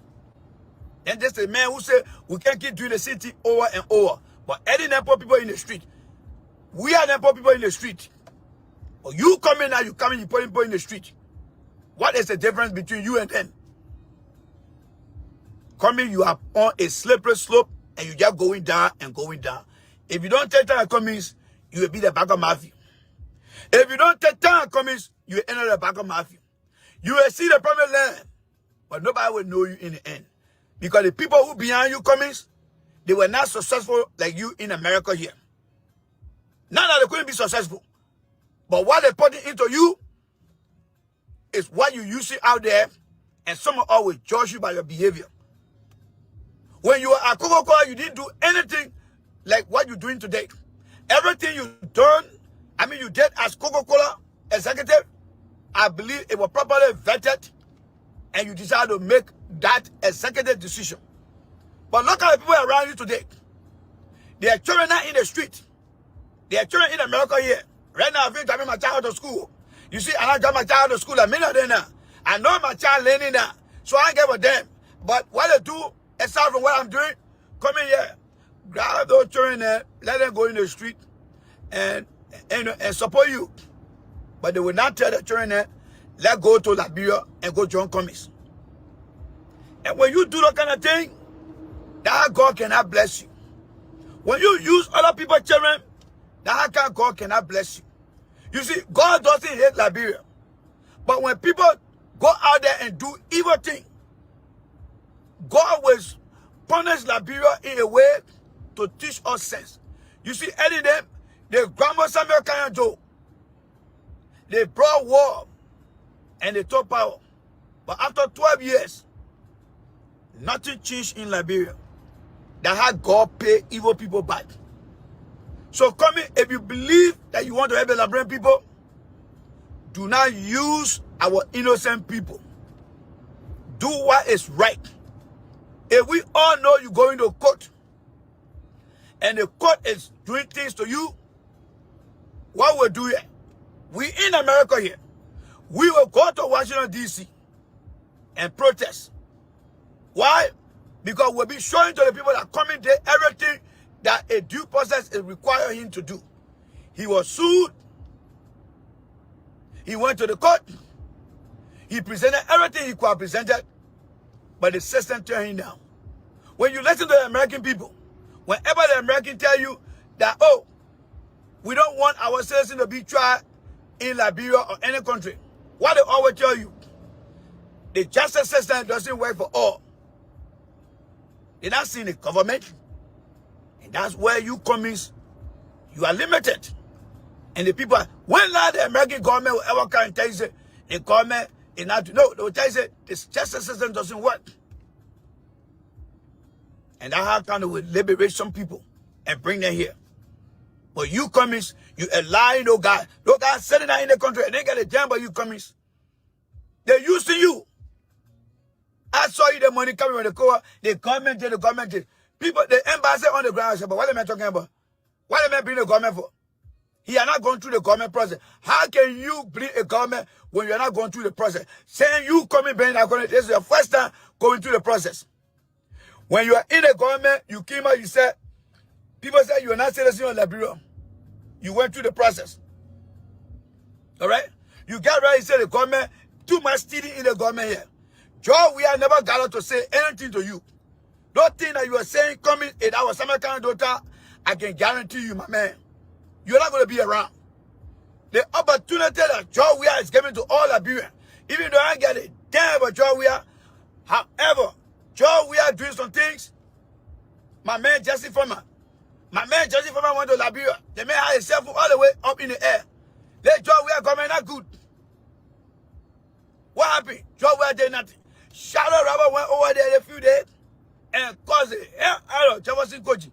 Joe Weah and people didn't do nothing. Let me tell you one thing about Joe Weah. Joe Weah is scared of American citizenship. He is afraid of America and he is afraid of going to jail. Those people who do nothing there, unless Joe Weah don't know. But Joe Weah is very afraid to go to jail. Joe Weah went to visit one of his friends in Maryland. They arrested that man because that man was on a drug bust observation. They grabbed Joe Weah and put him in the back of the car. Joe Weah was so afraid of going to jail. That's how afraid Joe Weah is. My point here is, Mr. Cummings, the government that Joe Weah been running now for almost 5 years, if Weah really wanted to stop you guys, he would have done so. But you coming have gone so many places. You have gone through different things in that country.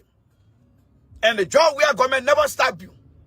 But only because something comes from your own camp, then you want to take that internal problem and make it an external problem, Cummings? Wow, Cummings. You make me cold, Cummings. An internal problem. Somebody said you forged document. You squarely leave that one. If you know you got the document, you got the proof that nothing was forged, prove yourself before the court. Provide those documentation. What I always say here, as long as there is evidence, there will always be facts. Because evidence supports facts. You come in want to tell us that somebody telling you that you forged a document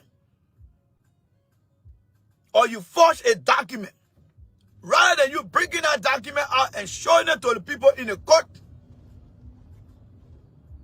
then you coming out and say the government trying to conspire with you. What sense does that make?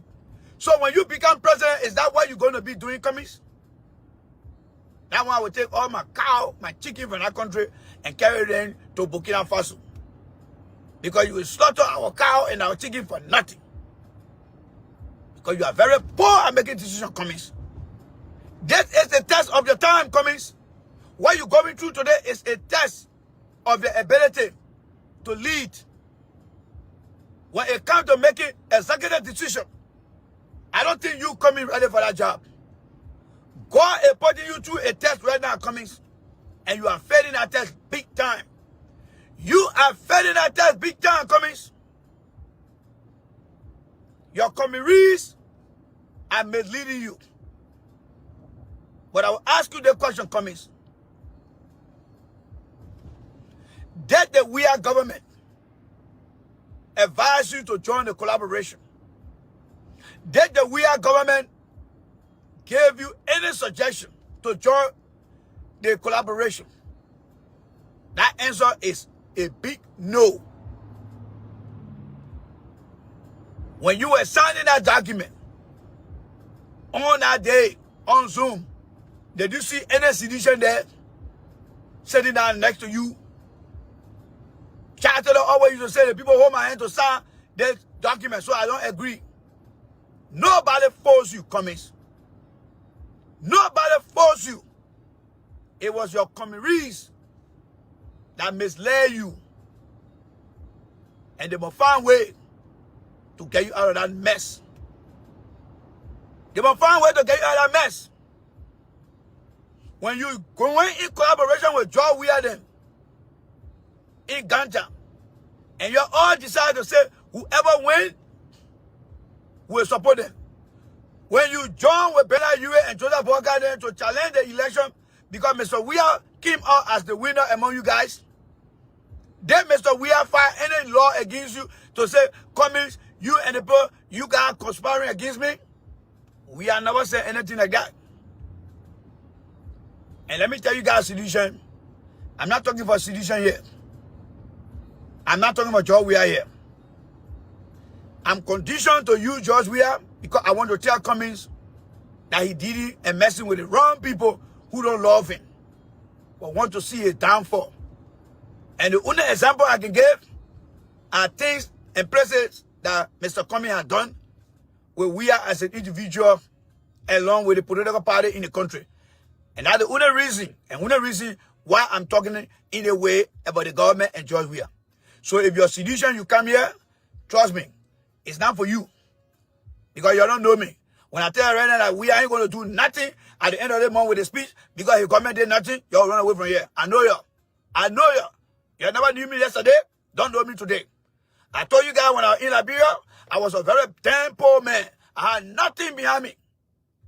When I go look for any guy, say, what did my guy say? He got never say, look at him, look at him, doggy jaw. He tried this. But when I saw some of our now, we not eat all the McDonald's in our school now get Vamua. They say, yeah, oh, you know, when you're in Liberia, no. You don't know me yesterday, don't know me today. That is one of my fundamental philosophy. You don't know me while I'm suffering, don't know me while God is helping me. So, sedition, if you come here and you think I'm talking for you, and talk where you call your friend here, let me just make that announcement here. All right?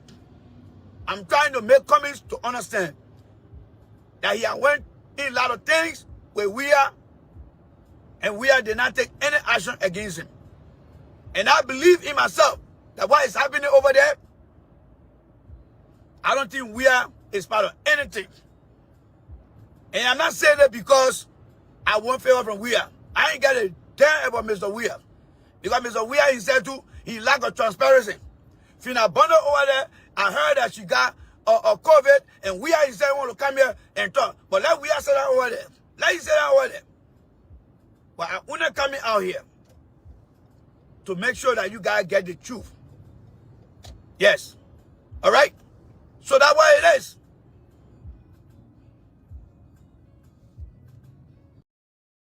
When I see you going up now, so it vex.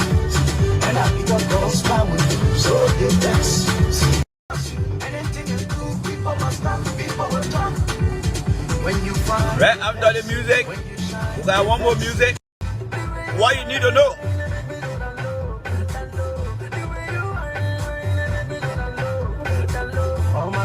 Oh yeah, Rise and Shine, share the video, Rise and Shine, share the video. Most of the sedition will be deleted off my page. You're not my friend anymore. Once I get to my office, I will delete again. I will delete most of the sedition. They are all fake. They are not real.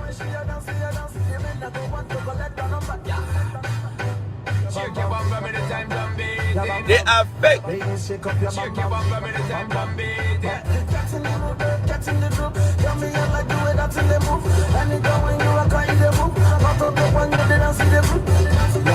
Big calabash, big calabash, big calabash. This is my best, my girl, you a hash. Nigerian people go call up. Here I am. Bum bum bum bum bum bum. Here I am.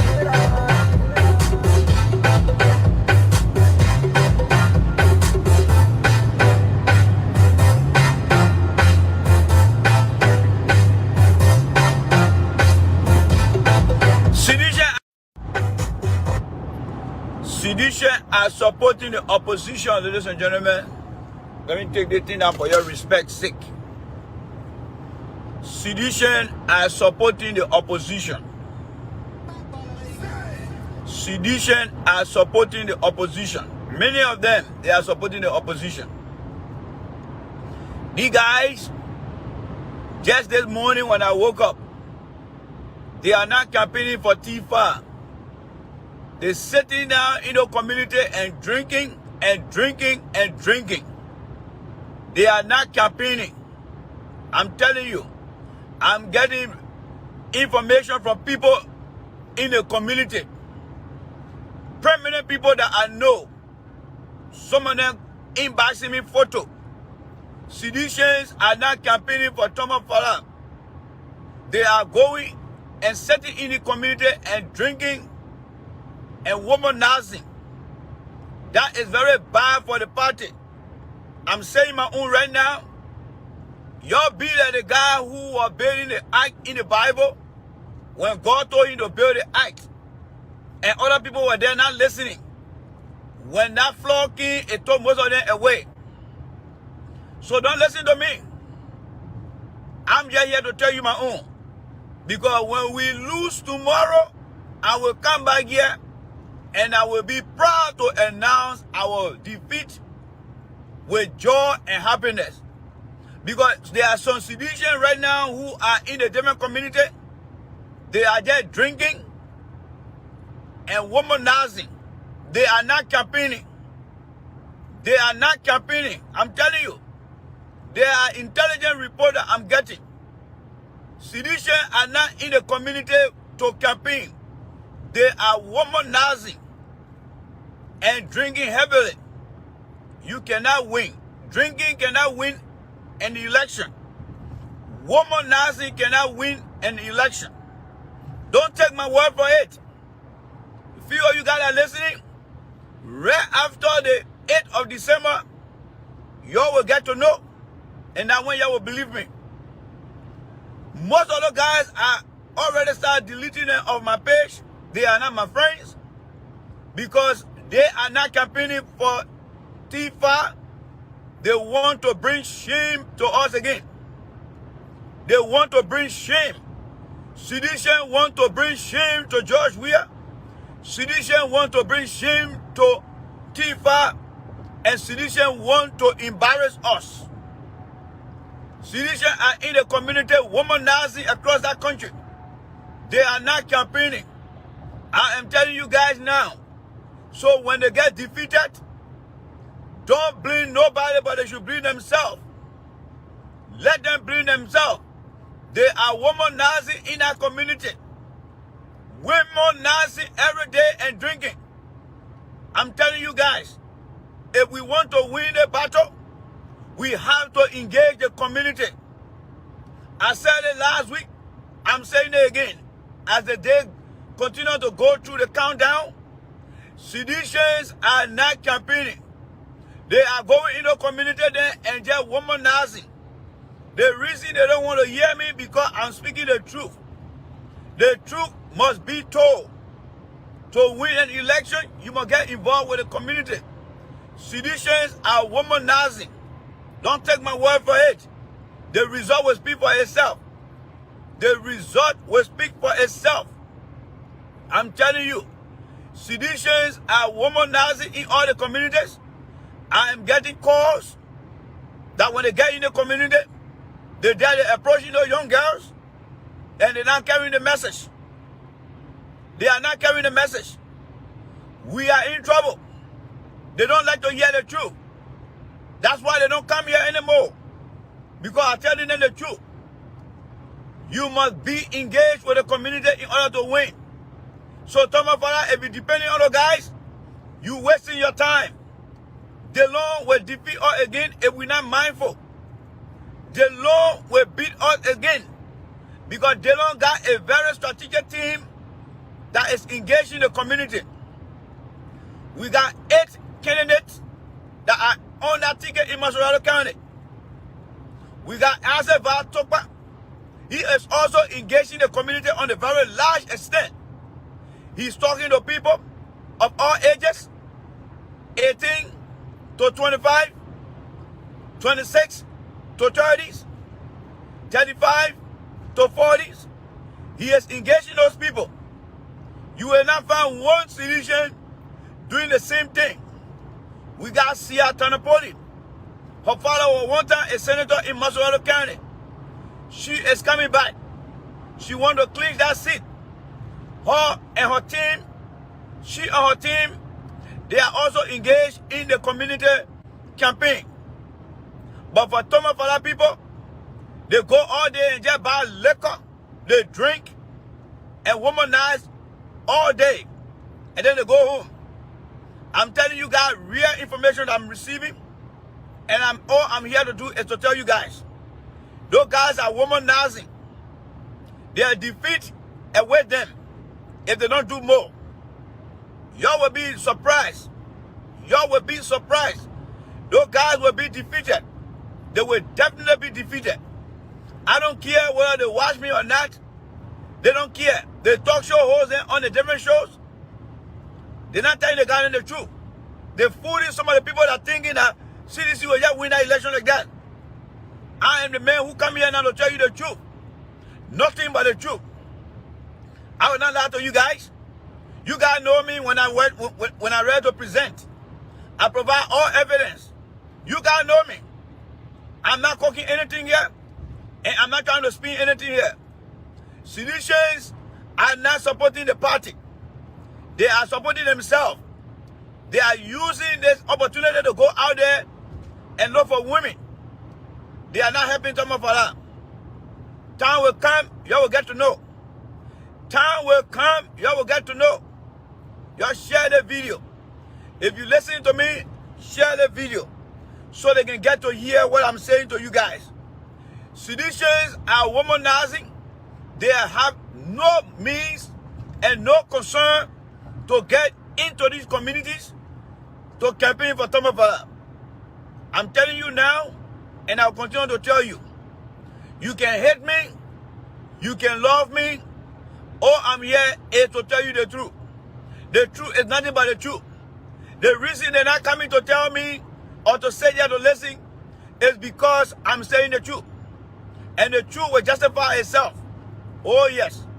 The truth will justify itself. I'm telling you guys. So y'all go ahead and share the video.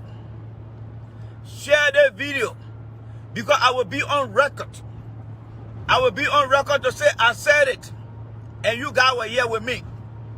Let them know me. When the result comes, y'all will get to know. Y'all will get to know. When they come, they don't want to hear it. Because they want to be hearing lies. That everything is all good. That's the same lies they have a political way. And we got flogged by Darrell DeLong. That's the same line they're coming with again. They're giving false hope. They're giving false and misleading information. Let me say this to you, Mr. President Joe Weir. If you think you're going to get that seat for Thomas Fala, you're wasting your time. Those guys are womanizing out there. And all they do, they will tell you, say, oh, Chief, the people are campaigning. That's a blatant lie. That is a blatant lie. They're not going into the community. They are not going into the community. If you are Tunisian, you better call your community people to get involved. Because we are staring at a defeat. We are staring at a defeat.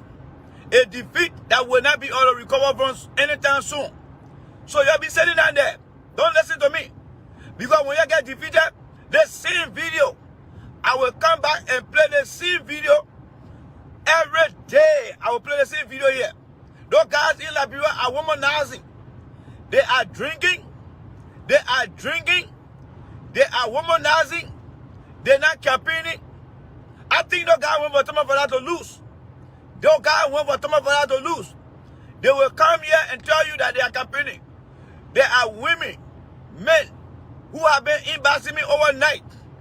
They told me, they said, look, those guys kill our community and running after our young girls. Y'all share the video, folks. Y'all share the video. Y'all know me when I come to speak. I speak the truth. Those CDC guys are not campaigning. They are womanizing. They will pick up the phone and lie to George Weah. They will pick up the phone and lie to Natalia McGill. And they will tell the guys that they are campaigning. They are not campaigning. They are not campaigning. Those guys are committing all set of lies to fool that president. It happened before. The same lie told to the president and his team that they were going to get out in the political way. They let political way down. Ladies and gentlemen, share the video. I'm telling you, those guys will lose if they're not mindful. They will lose. Those guys are womanizing. People are calling me. They are not in touch with the community. They have abandoned the communities. They don't want to go there. They say that they are afraid to go in the community. They are afraid because they have been very mean to the people. Seditions, open your eyes and empower your minds. Be on the side of history. Join me and let's put our mouth on those guys. Those guys are not campaigning. They are lying to Thomas Fala. They don't even know that Thomas Fala is number 4 on that ticket. Thomas Fala is number 4 on that ticket. They are lying to the people and telling the people that they must go vote for Tifa.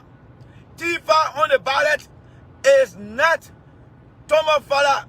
It's ballot number 4. They are going in the community and lying to the young girl they're trying to approach. Those guys are not in the interest, ladies and gentlemen. I'm telling you guys. Alright? Those guys are not in the interest. Tommy Frank, I ain't give a damn about what you're saying here right now. Alright? Those guys sitting in that place there and womanizing. If you're not concerned about that and you say I'm campaigning for Jalen, you sit there. You sit there. Those guys not campaigning. They do all the things I'm trying to tell you guys here. Then you telling me that, oh, I'm campaigning for Jalen. Sit down there. Isn't that the same thing that we close our mouth and they don't want us against political weird? You said that, Tommy Frank. Don't call the people that in Moravia, your community, and tell them and ask them where you saw any sedition over there. You come here and can't think that making few statements will cause the deal for us. Election is about campaigning. Election is about campaigning. Election is about campaigning. It's about engaging the community. You sit there and can't be right here to think that what I'm saying you're going to please your people out there. Sedition are in the community. They are womanizing.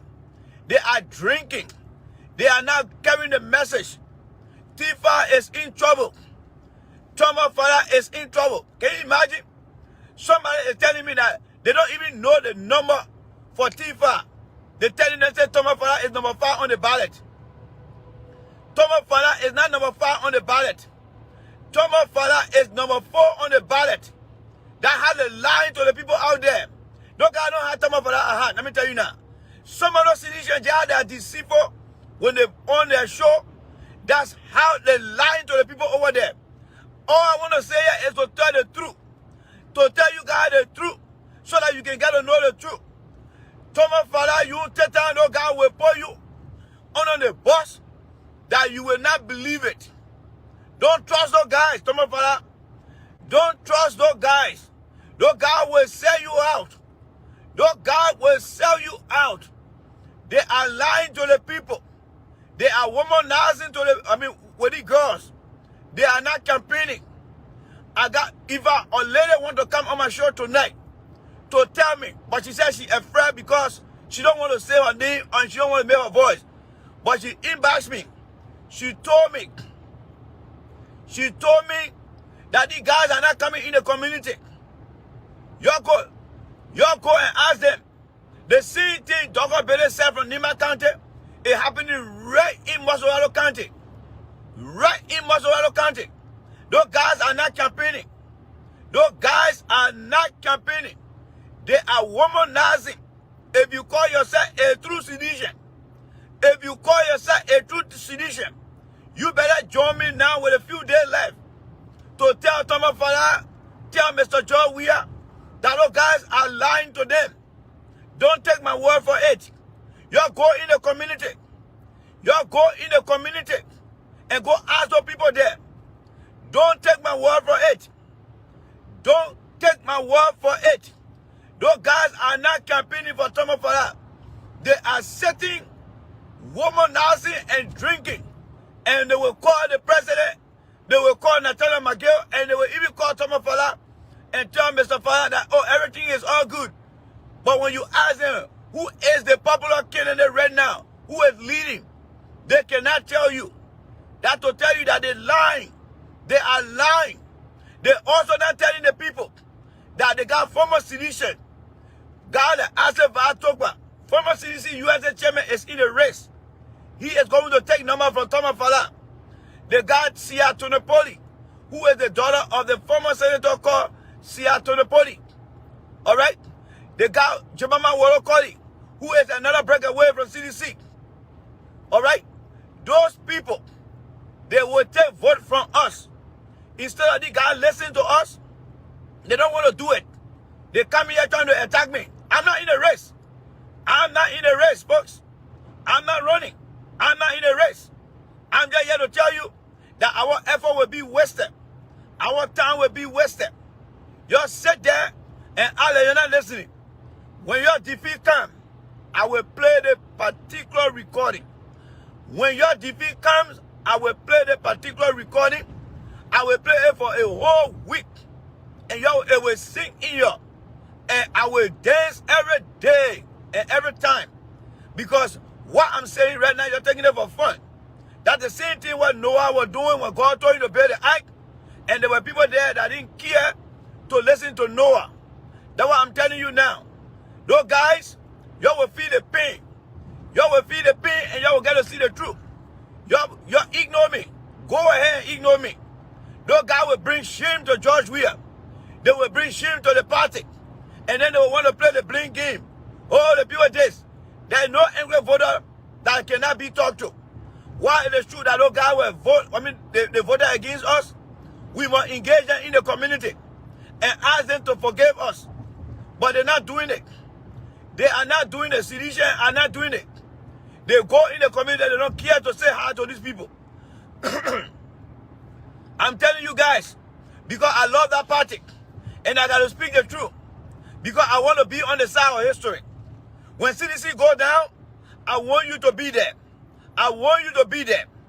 I want you to be there. My sister princess, Jesus will not save us right now if we don't go on the field. In order for you to save a soul, you must go and evangelize. You don't call Jesus' name for people to be saved. Princess Mina, you don't call Jesus' name for people to be saved. People must go and evangelize. That is the political aspect that we call campaigning. You can't sit down and say Jesus must save us. I'm telling you guys, seditionists are in the community looking for women. They are looking for the women then to have an affair with them. The young girls, they are using their government positions, all right? They are out there. They are out there.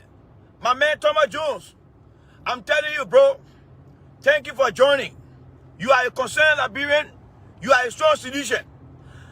Those guys are not campaigning for Thomas Fala. Those guys are boosting in our town. Those guys are womanizing in our town. And they are lying to the people and telling the people that Thomas Fala on the ballot, he is number 5. Go to the National Election Commission website and look for the candidates in Masolado County. Thomas Fala is number 4. Those guys are telling the people that Thomas Fala is number 5. Those guys are not helping. They will call Nathaniel McGill. They will call Thomas Fala and lie to them on the phone and tell the man that, oh, everything is all good. Those guys are lying to the people. We are staring at another defeat. But that defeat is not inevitable. That defeat, we can stop it. We can prevent it. We must engage ourselves in the community. We should engage the people. Those guys are not doing it. Those guys are womanizing. You cannot win an election will all engage in the community. They are angry voters. Those angry voters voted against us the last time. We are not healed that wound. We are not connected with them. And you get my man Tommy friend here coming and want to talk to me that I'm campaigning for Delon. I'm not campaigning for Delon. You are the one who's trying to prevent me from giving out the message. So technically you are campaigning for Delon by stopping me. You should be telling me, Randy, yes, I'm going to support you. I'm going to start calling people out there to encourage citizens to go out in the community. I'm not saying anything negative here. I'm saying those guys are not doing their job. They are not campaigning. I'm not causing no mom. I'm not causing no father.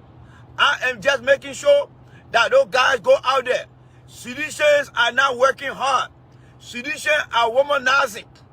They are womanizing. Those guys are womanizing. They are not helping Thomas Fala. Thomas Fala, you are losing, and you're losing very big. Those guys need to get on their feet. All right? You know, that's what I said. If we don't win enough seats in this election, I personally will appeal to the president of Liberia that he should not run in 2023. Let the men go back to where they were because they don't deserve it. The president, you saw the man campaign. When George Weah was campaigning, he went to every village, to every county. When George Weah was campaigning, he went to every county. That's how he won the election. Now the guys have been given the opportunity to support the president. They are not doing it. They are womanizing. They are lying to the people. They are not engaging the people. Nothing they're doing. At the end of the day, they will call and they will tell the people that, oh, everything is all good. Thomas Fala, don't depend on the guys. I'm telling you. Don't depend on the guys, T5. Don't depend on the guys. Those guys will let you down in broad daylight. The same thing they did to Robert Salif against George Weah. I will not be surprised Thomas Fala and those guys do it to you. You got to make sure you work harder, bro. This is my honest and personal advice to you. Some of those guys are not campaigning for you. They are lying to you. We have seen it before. Many of you guys who saw that election in 2014, they lied to Robert Salif. They said they were campaigning for Robert Salif. They did not campaign for Robert Salif. That's the same damn thing they're doing right now. That is the same damn thing they're doing, people. Those guys are lying. But some of the good citizens who have seen me talking the truth, I didn't call them. They call me. They call me and say, my brother, that community thing you're talking about, those guys not coming here. When they come, they just come and look for a woman and they go. They're not coming here. My sister, Dr. Bailey, said that thing the other day about Nimba County. It became a problem. Then someone turned around and started insulting me. Today, people from Muslim County, they are calling me and telling me. And I'm here to tell you guys, those guys are not campaigning. Thomas Fala, you are depending on a broken stick. A stick that will put you under the bus that you will be the Robert Salif. Don't quit your job, Thomas Fala. Do not quit that other job.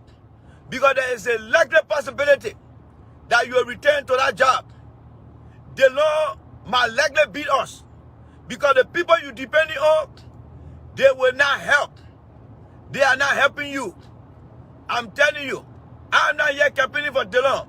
I'm just telling you guys, as a citizen, that our guys are not doing the job. Who is in charge? Somebody must be in charge to coordinate those guys. You can't put the guys out there by themselves. They are loose cannon. They feel the little job the guy they have reached, they have arrived. So they're going out there and womanizing. The president needs to be coordinated. We don't have time. We don't have time. Go on Facebook. You will not find a guy in any community campaigning or having town hall meeting. Nothing they're doing in that place. I'm telling you. People who love the party will call me. They're not calling them. They're not calling other talk show hosts. They're calling me because they say, you know what? Randy, you always say the truth. You talk the truth. So we believe in you. We know you can talk and you will move things. Those guys are not campaigning. They are womanizing. Ma Jabate, I'm very disappointed in you, Ma Jabate. Let me be honest with you. That damn Spoon TV over there, you taking yourself and going on Spoon TV. You think Spoon TV care for you? That guy don't care for you. You got the one that promoting Spoon TV to make Thomas Farah look ugly. You should be promoting your own station. Majabate, I was very disappointed in you yesterday. You should know better, Majabate. In America, yeah, they got the TV channel they call Fox News. It's all Republican. They are Republican channels. All right? They are Republican channels. Only Republican go on that channel. That's the first channel they will go to talk about their party. Mr. Wallace will not get it damn about Thomas Farah winning any election. They want to make sure that they don't win. You're going there. You and Mr. Gray going over there. And nobody saying anything. Did you guys campaign for Thomas Farah over there? Did you guys campaign for Thomas Farah over there? I didn't hear nothing. They were talking about crime. Akara Gray went over there and talked about crime. If that stadium is full to the full capacity, that about 50,000 people, Monrovia, Monterey County got 1.1 million. So if you take mini cities and put it in that stadium, and it reach up to 50,000, that only 4%, you need about 51% to win the majority. All right? Do you think Spoon TV care to tell you guys that?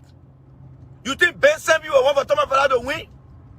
You think Wallace Spoon will want for Thomas Farah to win? You guys are just being used. They're just using you guys. All right? But that will not roll with me. I'm not in America yet for nothing. All right? I learned my lesson very well. Those guys not in your interest. They're making fool all of you guys over there. When you walk away, say, look at the food them. The woman will call them, they will come running. They will come running. You think you're making yourself? When I see you guys on that show, I just think that some of you guys are just a bunch of losers. Losers. You don't got no integrity for yourself. No integrity. You think men and me will go on that show and not promote Thomas Farah? Every word that comes from my mouth will be about Thomas Farah. You go over and talking about stadium not full, stadium full. That's not the message. They were trying to expose you. They were trying to tell the people out here that you don't feel that stadium because you don't got support. That's why you don't understand. For some of you to come and sit down with us, who have made we are president for our campaign, your team are just going on floor show and dancing on stage, and your team has said, yo, what? When Thomas Farah is defeated at that time, you will know Spoon TV is really the opposition. Those guys will be laughing at you, and you will sit over there, and you will be shamed. Those guys just timing you. You go, you keep going there, keep embarrassing yourself. Let Thomas Farah lose, and when you get to know Spoon TV now on your side. And nobody should call my name on Facebook to say Randy said that. No. Nobody should call my name. You should be in that place. Majabate, you didn't kill that cow for nothing. That cow died. Even if that cow was living today, that cow would have gone to campaign for Thomas Farah. But Majabate, you killed that cow for nothing. You are not proving to that cow died after you committed yourself to our party or your party. You didn't do it. You are not proving to me that you really came back. You are not proving to me, Majabate. I'm sorry to single you out, but you are not proving to me, Majabate. You need to roll that sleeve of yours up, roll your pants up, and be in all the community.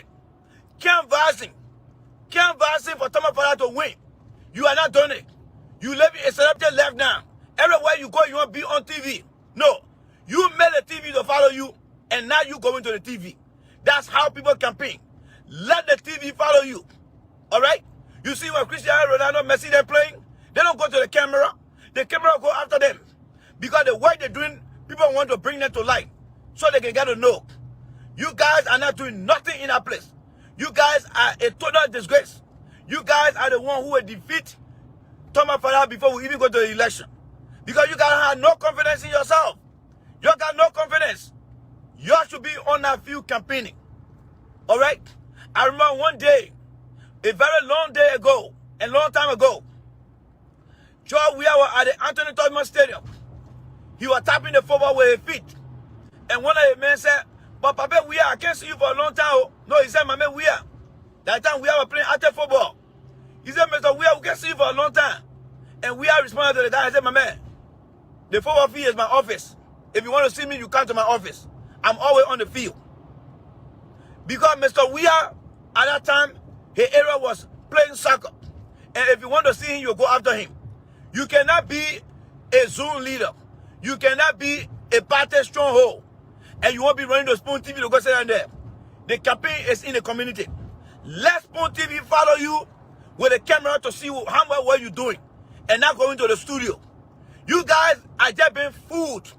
They get your little mic and put your own camera, then you think you're big boys in. And Darrell Dillon is out there campaigning. How often do you see Darrell Dillon on Spoon TV? Darrell Dillon is not stupid. Darrell Dillon is not stupid. Because Spoon TV already told Darrell Dillon, go out there and be campaigning. We'll be bringing no clown in here. Like Akaras Gray and Matabate. We'll be bringing no clown in here. Why are you going out there? All right? Why are you going out there and campaigning? We will bring the clown in the studio. Campaign is one from the community. You sit down there. Those guys are womanizing every day. Seditionists are womanizing. They are drinking. And they're not doing nothing to help Thomas Fala win. Thomas Fala, there's a guy called Don't Worry. He always say you on your own. Thomas Fala, with a few people behind you, you are on your own when it comes to the rest of the other guys. Those guys ain't got a damn about you, Thomas Fala. They ain't got a damn about you. They are not showing to anybody that they are campaigning. Nobody. That's why I'm asking, I'm praying every day that George Weah, please, Lord, God, hear my prayer. Let George Weah tell them not to vote. That you will not be running. I will pray to God, I will fast. That 2023, George Weah will say, you know what? I'm not going to be running. Let's see where they'll go to Spoon TV. Let's see where they'll go to Spoon TV. You think Ben Sevi got time for you guys? Ben Sevi was a guy who was one of the youth to Charles Taylor government, or in Charles Taylor government, the youth representation. What did he do there to change things? Nothing. You think Ben Sevi will sit over there and thinking that, oh, I can't support you guys? You wait and you will see. Costa will get ready and go on Spoon TV. After causing the president, then you'll go and sit down over there. You guys are embarrassment, let me tell you now. You guys are embarrassment to some of us here. Why you can't promote your own station there?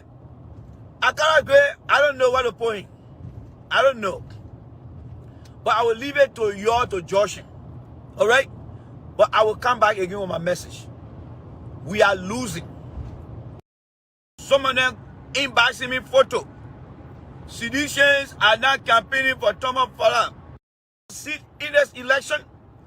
I personally will appeal to the president of Liberia that he should not run in 2023.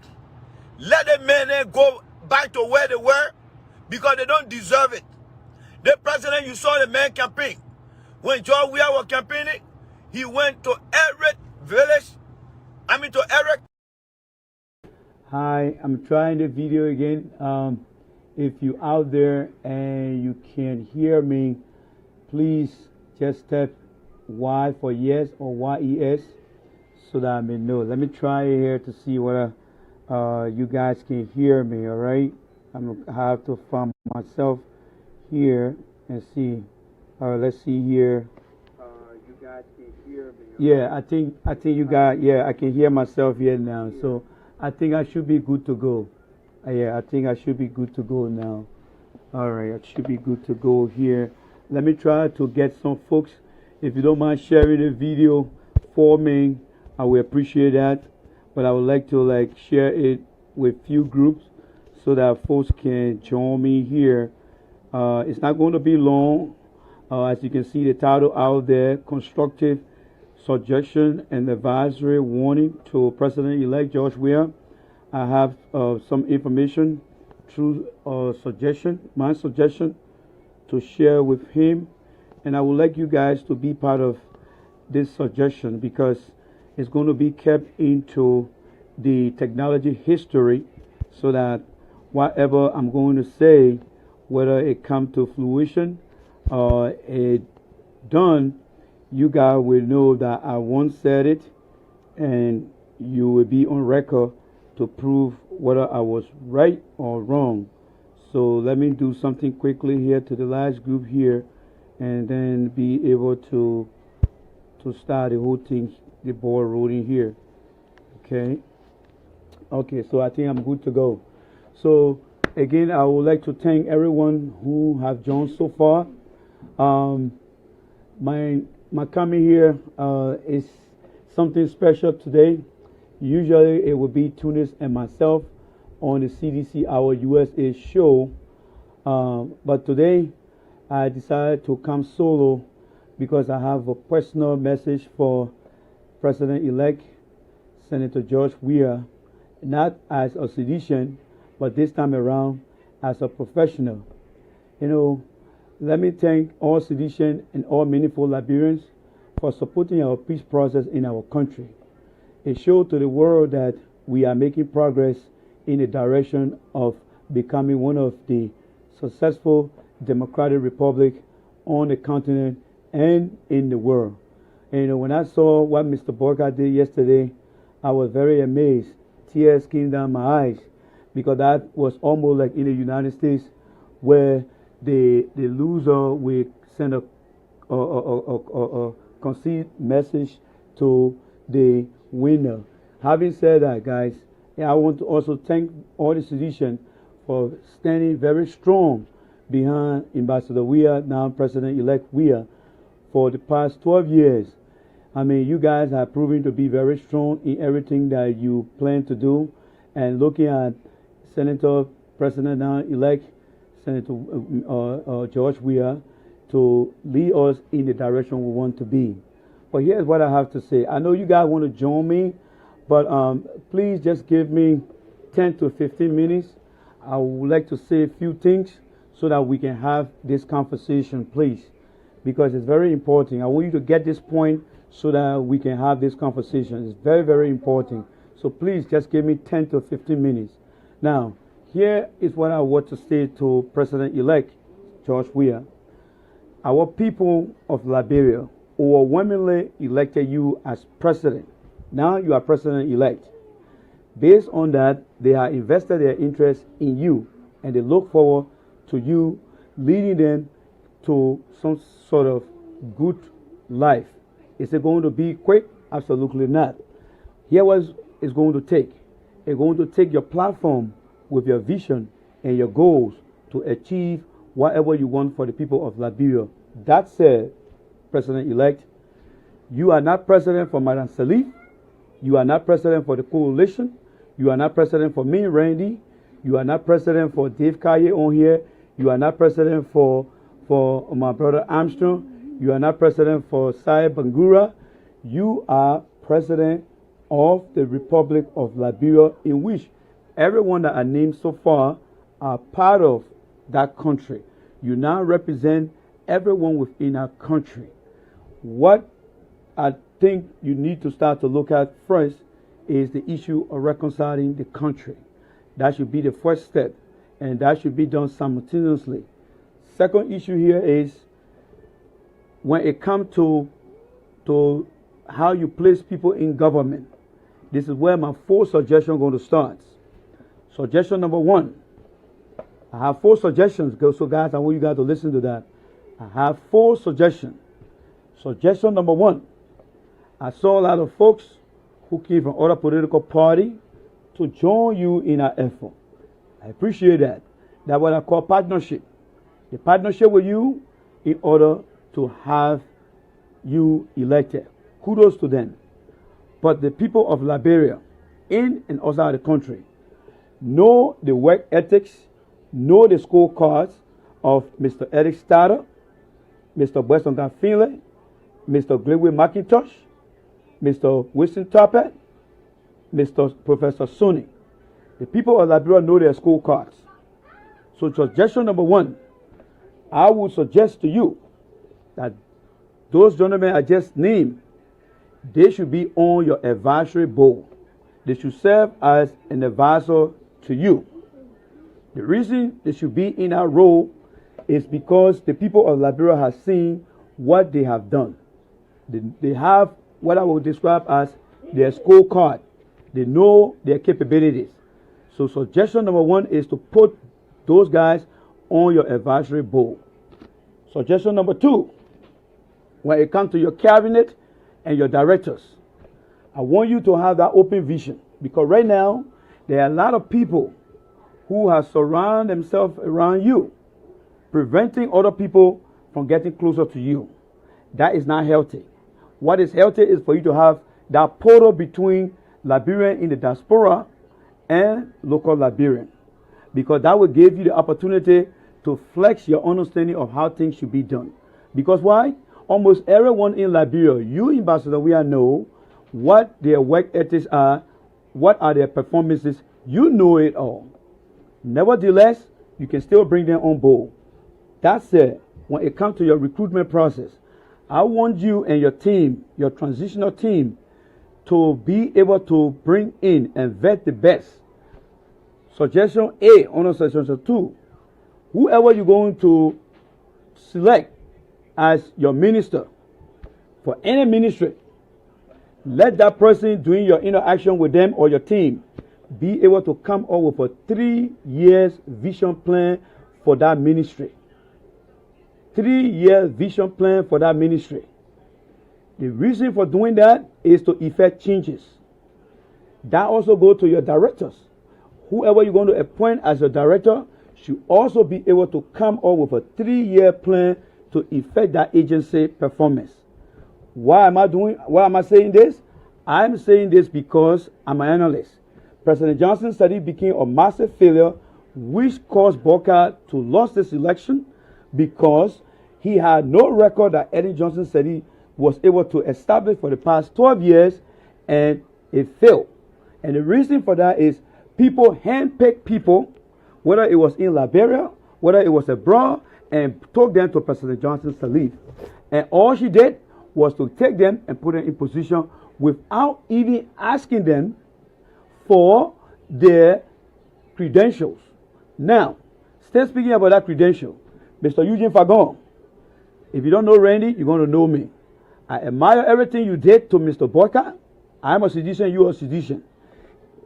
Having mentioned what I think Ambassador Weah should do for whoever he's going to put in the cabinet position or in the director position, whoever will be chosen for every ministry, Mr. Fagon, you and I have to make sure that we present that person education, we present that person work experience, to show to the Liberian people that that person is indeed was vetted, and we have seen what that person is made of. If you cannot do it, I will do it. Because you know why? The failure in the past has been government officials from the president have failed to vet people. They only took people who they had close association with, and they put them in position. That is why you saw President Sharif just keep reshuffling, because she didn't have that vision to determine what she really wanted to get out of her platform. Ambassador Weah has used his platform to tell the people of Liberia that he will bring up a change. So as member of the CDC team, before we take the cow to the waterside, I want to make sure that it's a healthy cow. What do I mean by that? Before President-elect George Weah take office, I want to make sure that I be on record to tell him what I'm telling you now, because I predicted that Mr. Trump was going to win this election because Hillary Clinton baggage she had. He did win the election. I predicted in March that Ambassador Weah was going to win this election because Ellen Johnson said he had failed to execute what she should have done. Now I'm saying to Mr. Weah, what I just said, you must be able to listen to me and be able to at least process what I'm telling you so that you can become successful. Now, that said, when it comes to check and balance in the system, you represent the people. You do not represent the national legislature. You do not represent President Salif. You do not represent the Supreme Court. You represent the people of Liberia. That said, I want you in your term of office to have your press call at least 3 days in a week, to have them invite the press team to sit and listen to your press secretary, giving them an update on what you are doing to meet the needs of our people. The reason for doing that is to create check and balance in the system. I'm not saying you should do it the way Trump is doing it here. I'm saying as president, you came with a vision. That vision was in your platform. We discussed that platform here for you. Now we want to see the effect that it's going to have. It is one thing to have the plan. It is another thing to brief the strategy and ideas into that plan. And that is what I'm trying to present to you here. So I would like to see, on a weekly basis, you have an update. And that update is your obligation to the people of Liberia. Again, you are not president for You are not president for Ellen Johnson Sirleaf. You are not president for Gregory McIntosh. You are not president for Professor Tapper. You are not president for Westonga Finlay. You are not president for Mr. Suning. Also, I want you to also maintain institutional knowledge people. That is from the assistant director down to the janitor in every ministry, in every agency. That's what we call institutional knowledge. These people understand how the agency works. They understand how the ministry works. Those are the institutional knowledge of people. Those are the people you have to maintain.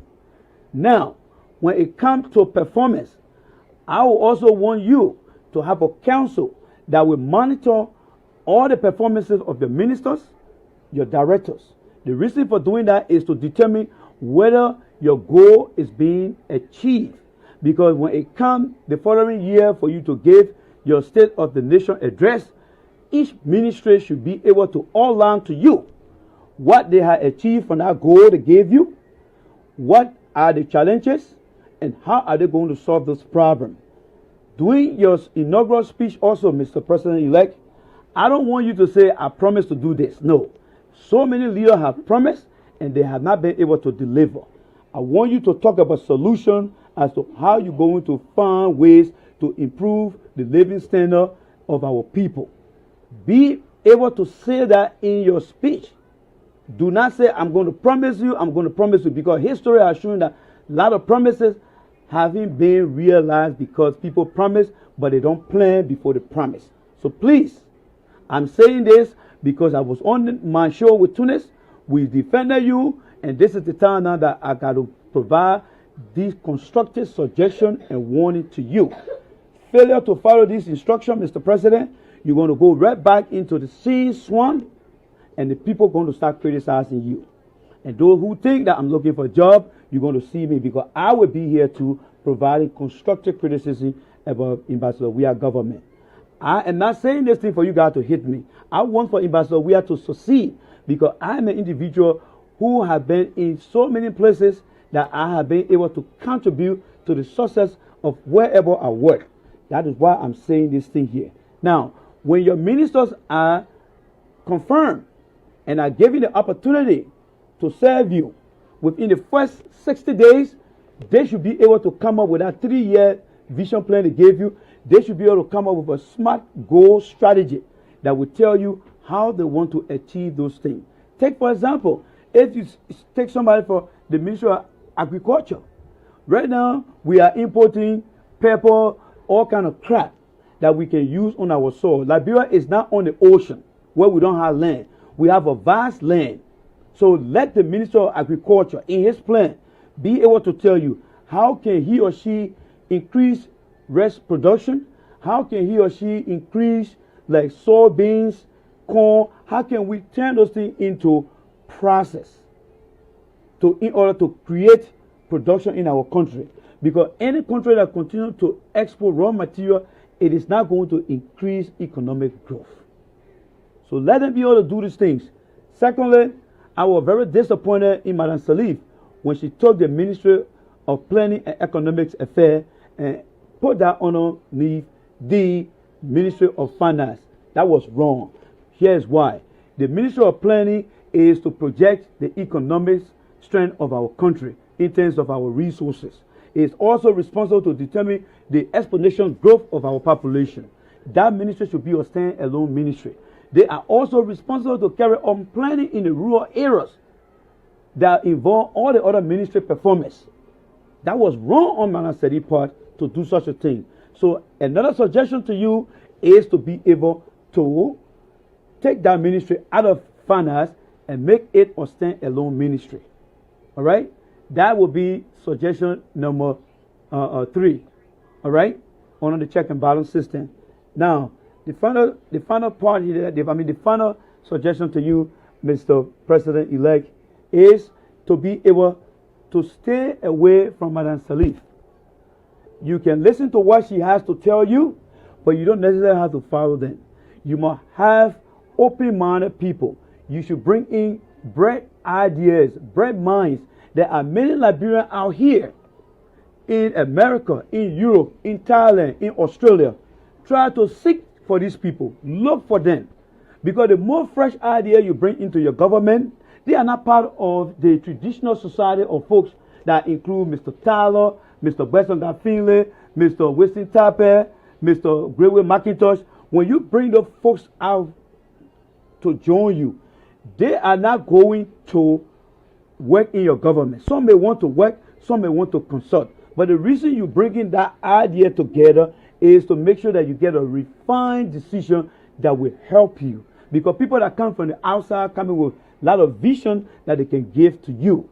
That is why I'm appealing to you that those folks that just name and continue to name should be on the advisory board and not in your cabinet or on your directory staff within the area that you have total control, because it's not going to help.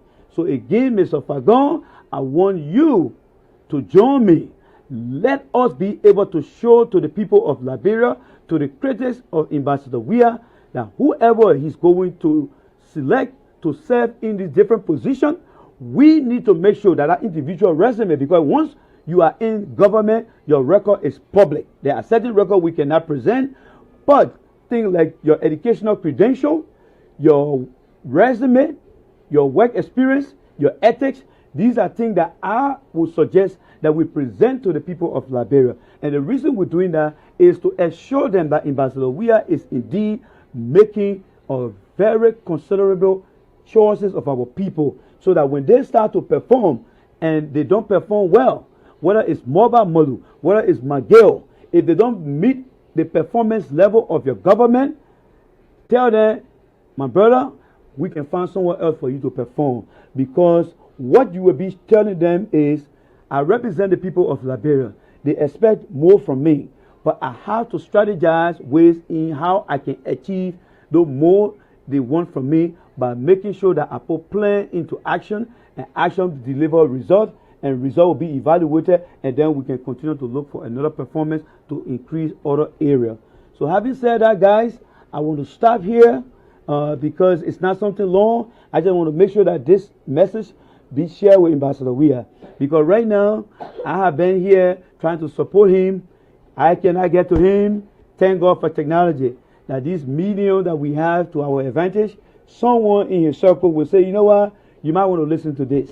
Because you know what, at the end of every year into the new year, the State of the Nation address, based on your minister performance, they will give you report that they will be able to, those reports will enable you to tell the national legislature and the world and the people of Liberia, how well are you doing in your government. And it will build for you the track record that you will not have to campaign for the second term. Because when you lay that foundation, you will not have to campaign. You should learn. You saw how Mr. Boka struggled because bad pace. Sorry for that interruption. I was getting the call. She set a very bad pace for him, which is why he was unable to succeed. So this conversation will continue.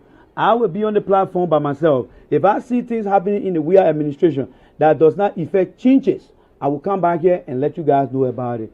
So till then, I don't know if anyone has anything to say, but that's all I have for now. I wish President President-elect Weah, I wish him success.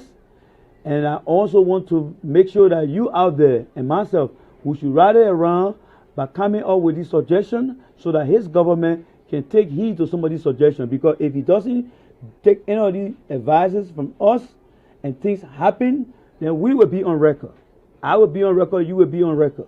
So you should have that openness and allow good conversation to be here, because we have to, rest assured that my brother God is saying that good decision will be made. I want to see people who will be in your government that will be held accountable for what they do. I don't want to see the old school people because we already know who they are, folks. And one thing I also want to encourage Mr. Weir to do, I want to make sure that he get into the business of also bringing folks who will consult with the government. And, you know, bring folks who will consult. Liberians can consult with the government. That alone will cut down costs, expenditure, like gas slips, like vehicles. And one thing too, when you have your plan, Ambassador, I forgot to inject this into the conversation. If you have any plan for our people, like you want to increase tuition and the House of Representatives, that include the Senate and the representatives, and the both Senate and the representative, if the guys in the House are refusing, you might want to come on the social media, call a press conference, tell the people you represent that the folks in the House there, this is what I'm trying to do. They are not giving me the chance to do it. They are your elected district representative. Call them up. Try to expose them. If they refuse to do anything, expose them to the public and to the world. Trust me, little by little, as we go through the election period, they will all be kicked out, and those who want to make sure that they meet the needs of the people will be put into office. Do not give them simple hand, because at the end of the day, when you take side with them and you fail, trust me, Mr. Weir, you don't want to walk down on Broad Street for people to look down and say, look at him. And many people have said that, oh, your education is not this, is not that, which I don't believe. But in order to test those who have education, like I said, when you select your minister, let them give you their 3 years vision plan within 60 days upon you accepting them to take that office. They should come up with a smart goal plan. It's one thing to be book educated, and it is another thing to be well experienced with years of experience educated. That is the mistake Eddie Johnson said he made. So again, thank you guys so much. Anybody who want to participate, you are welcome to do so. If not, I need to take a hike. I got stuff to do.